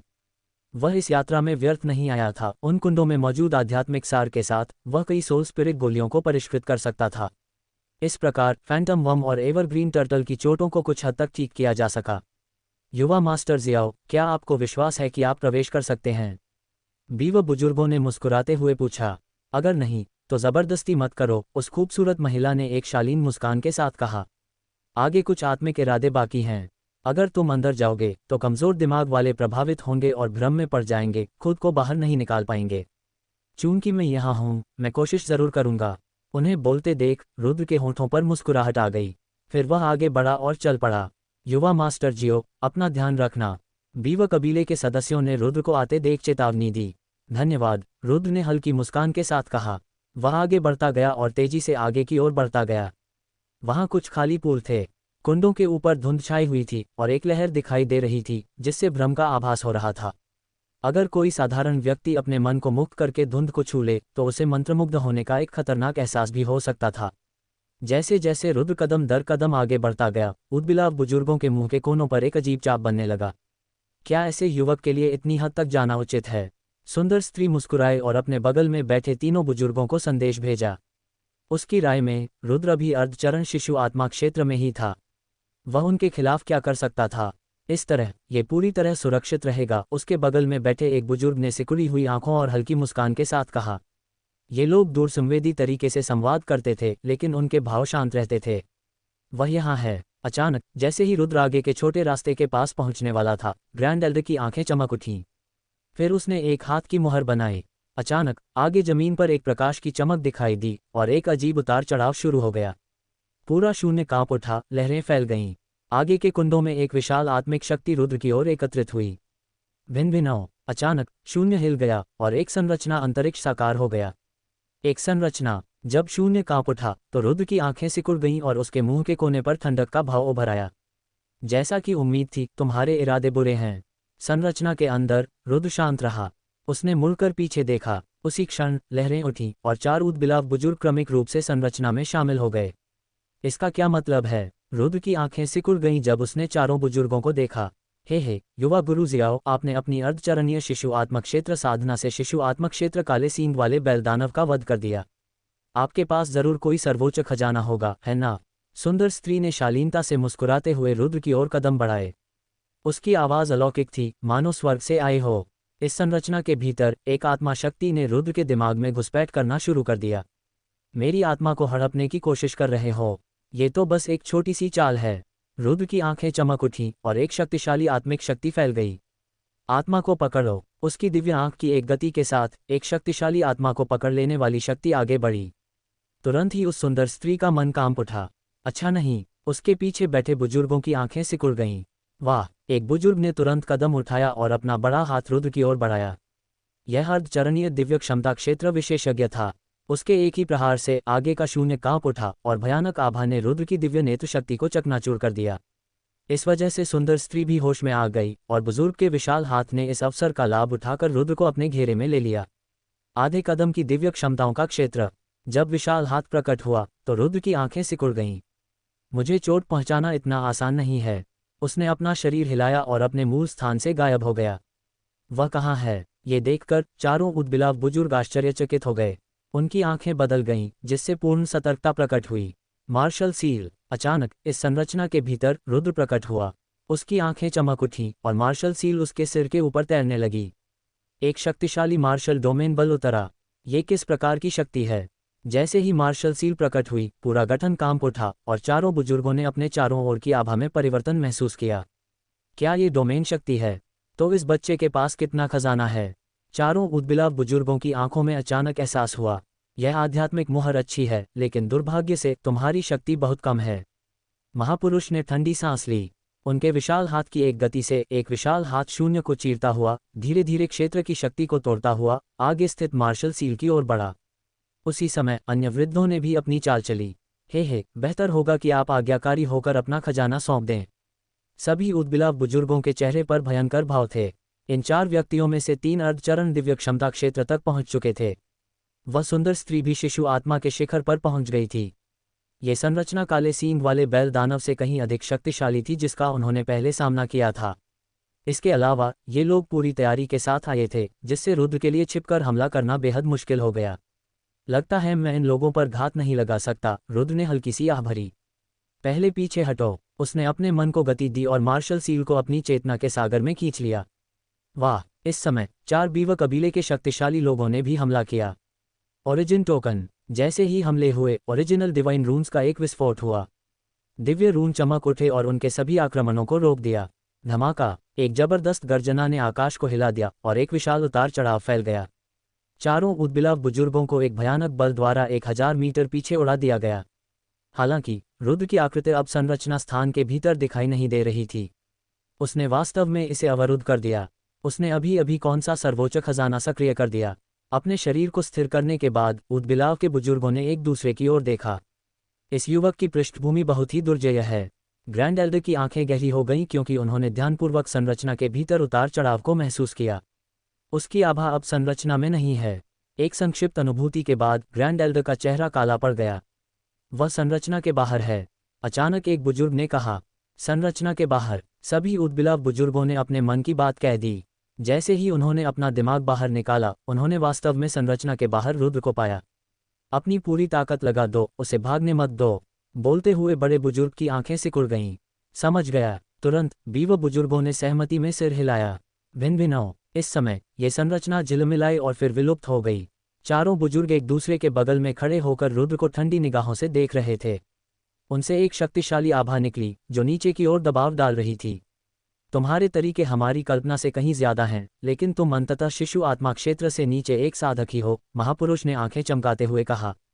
अगर तुम आत्मसमर्पण कर दोगे तो हम अपने कुल की प्रतिभा को बचाने के लिए तुम्हारी जान बख्श देंगे। बोलते बोलते वह कदम दर कदम आगे बढ़ता गया। उसी समय उसके बगल में खड़े बुजुर्गों ने अपने खजाने निकालने शुरू कर दिए और एक ही झटके में रुद्र को पकड़ने की तैयारी करने लगे।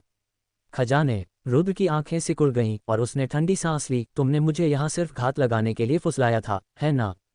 तो क्या? उद्बिलाव बुजुर्ग ने ठंडी आवाज में कहा। वाकई इंसानी दिल धोखेबाज होते हैं। फायदे के लिए सारी नेकी को तिलांजलि दे दी जाती है। रुद्र की आंखें सिकुड़ गईं और उसके मुंह के कोने पर एक ठंडी चापसी बन गई। लेकिन रुद्र, मेरे पास से कुछ छीनना तुम्हारे लिए इतना आसान नहीं होगा। इसकी कीमत तुम्हें चुकानी पड़ेगी। कीमत? एक उद्बिलाव बुजुर्ग ने व्यंग्य किया। क्या तुम्हें लगता है कि तुम्हारे पास अभी भी कोई मौका है? ऐसा कहते हुए उस वृद्ध की आंखें सिकुड़ गईं और उसके बड़े हाथ की एक गति से उसकी हथेली से एक सर्वोच्च खजाना प्रकट हो गया। यह शाही श्रेणी के पशु की खाल का एक टुकड़ा था जो प्रकाश पैटर्न से चमक रहा था। वाह! जानवर की खाल हवा में सीटी बजा रही थी, मानो आकाश का एक टुकड़ा लगातार फैल रहा हो और रुद्र को बांधने का प्रयास कर रहा हो। ये चारों एक साथ काम करने में बहुत मजबूत हैं, मैं अभी उनसे निपट नहीं सकता, रुद्र ने खुद से सोचा। उसकी आंखें चमक रही थीं। पिछली बातचीत के बाद वह पहले से ही उनके बीच की असमानता को जानता था। यद्यपि मार्शल सील खेती को दबा सकती थी, लेकिन ये केवल साधारण किसानों के खिलाफ ही प्रभावी थी। अर्धचरण दिव्य क्षमता क्षेत्र में रहने वालों की शक्ति स्पष्ट रूप से शिशु आत्मा क्षेत्र के कई लोगों से अधिक थी। पहले मुझे अपनी ताकत बढ़ा लेने दो, फिर मैं उन्हें नीचे गिरा दूंगा। रुद्र का मन जाग उठा और स्काई एस्केप सक्रिय हो गया। भिन्न भिन्न। एक चमकती हुई रोशनी के साथ वह अपने मूल स्थान से गायब हो गया। वाह! जानवर की खाल हवा में लहराए, लेकिन उसमें कुछ भी नहीं फंसा और वह रुद्र को बांधने में असमर्थ रहा। यह आदमी फिर से गायब हो गया। सुंदर उद्बिलाव महिला आश्चर्यचकित दिखी। उसके पास अवश्य ही कोई महान खजाना होगा जो उसे शून्य से निकल भागने में सहायता करेगा। महापुरुष की आंखें उदास थीं। हमें क्या करना चाहिए? अन्य बुजुर्गों ने आह भरी। ये रुद्र शून्य से बचकर निकल सकता था, जिससे वह स्पष्ट रूप से एक अपराजय स्थिति में था। उनके लिए उसे पकड़ना बहुत मुश्किल था। अफसोस की बात है, अगर यह बूढ़ा आदमी दिव्य क्षमताओं के क्षेत्र में पहुंच गया होता तो शायद मैं उसे पकड़ सकता था। ग्रैंड एल्डर ने थोड़ी सी आह भरी।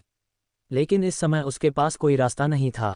आकाश एस्केप की एक चमक के साथ रुद्र 10,000 मीटर दूर था, और इसी समय वह शवकुंड के स्थान पर प्रकट हुआ। यहाँ कई राजाओं को दफनाया गया है। रुद्र छोटे रास्ते पर खड़ा था, चारों ओर देख रहा था, बुदबुदा रहा था। चारों ओर एक विशाल राजा की शक्ति व्याप्त थी।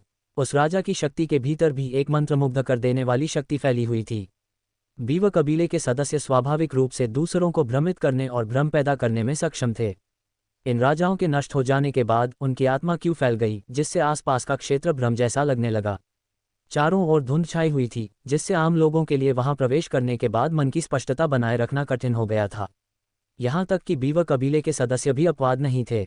इस कारण बहुत कम लोग ही अंदर तक जा पाते थे, जिससे आत्मा प्रकार के आध्यात्मिक सार को प्राप्त करना असंभव हो जाता था। यह अवश्य जानना चाहिए कि पूरे बीव कबीले में सबसे शक्तिशाली व्यक्ति केवल अर्धदिव्य क्षमता क्षेत्र में था। Origin token. रुद्र का दिमाग हिला और ओरिजिन टोकन ने प्रकाश पैटर्न का एक विस्फोट उत्सर्जित किया, जिससे सारी शक्ति बिखर गई। मूल टोकन की सुरक्षा के कारण ये आत्मा आभाएं उसे बिल्कुल भी प्रभावित नहीं कर सकीं। अरे आगे तो उतार चढ़ाव है। यह आदमी दफन तालाब में प्रवेश कर गया। ऊदबिलाव के बुजुर्गों ने लगातार महसूस किया, अंततः आगे के उतार चढ़ाव का पता चला। यद्यपि वे शवकुंड में प्रवेश नहीं कर सकते थे, फिर भी वे अपनी मानसिक संवेदना के माध्यम से उसमें से उत्पन्न होने वाले उतार चढ़ाव को महसूस कर सकते थे। हमें क्या करना चाहिए? बुजुर्गों ने तुरंत सोचा। मैं कोशिश करूंगा, एक बुजुर्ग ने आंखें चमकाते हुए कहा। अच्छा, अन्य बुजुर्गों ने सिर हिलाया। फिर बुजुर्ग की आंखें सिकुड़ गईं और अपने सिर के ऊपर एक हड्डी की कलाकृति लटकाए हुए वह आगे बढ़ गया। जैसे ही इस बुजुर्ग ने प्रवेश किया, एक विशाल राजा की शक्ति उस पर छा गई। उस राजा की शक्ति ने उसके शरीर पर दबाव डाला, जिससे वह कांपने लगा। यहाँ आगे बढ़ने का हर कदम अविश्वसनीय रूप से कठिन था। वहां दर्जनों राजाओं को दफनाया गया था और उनके संयुक्त राजा की शक्ति आश्चर्यजनक स्तर तक पहुंच गई थी। ये वृद्ध अभी 10,000 मीटर ही आगे बढ़ा था और 10 तालाबों को पार कर चुका था। तभी राजा की शक्ति की एक लहर ने उसे पीछे धकेल दिया।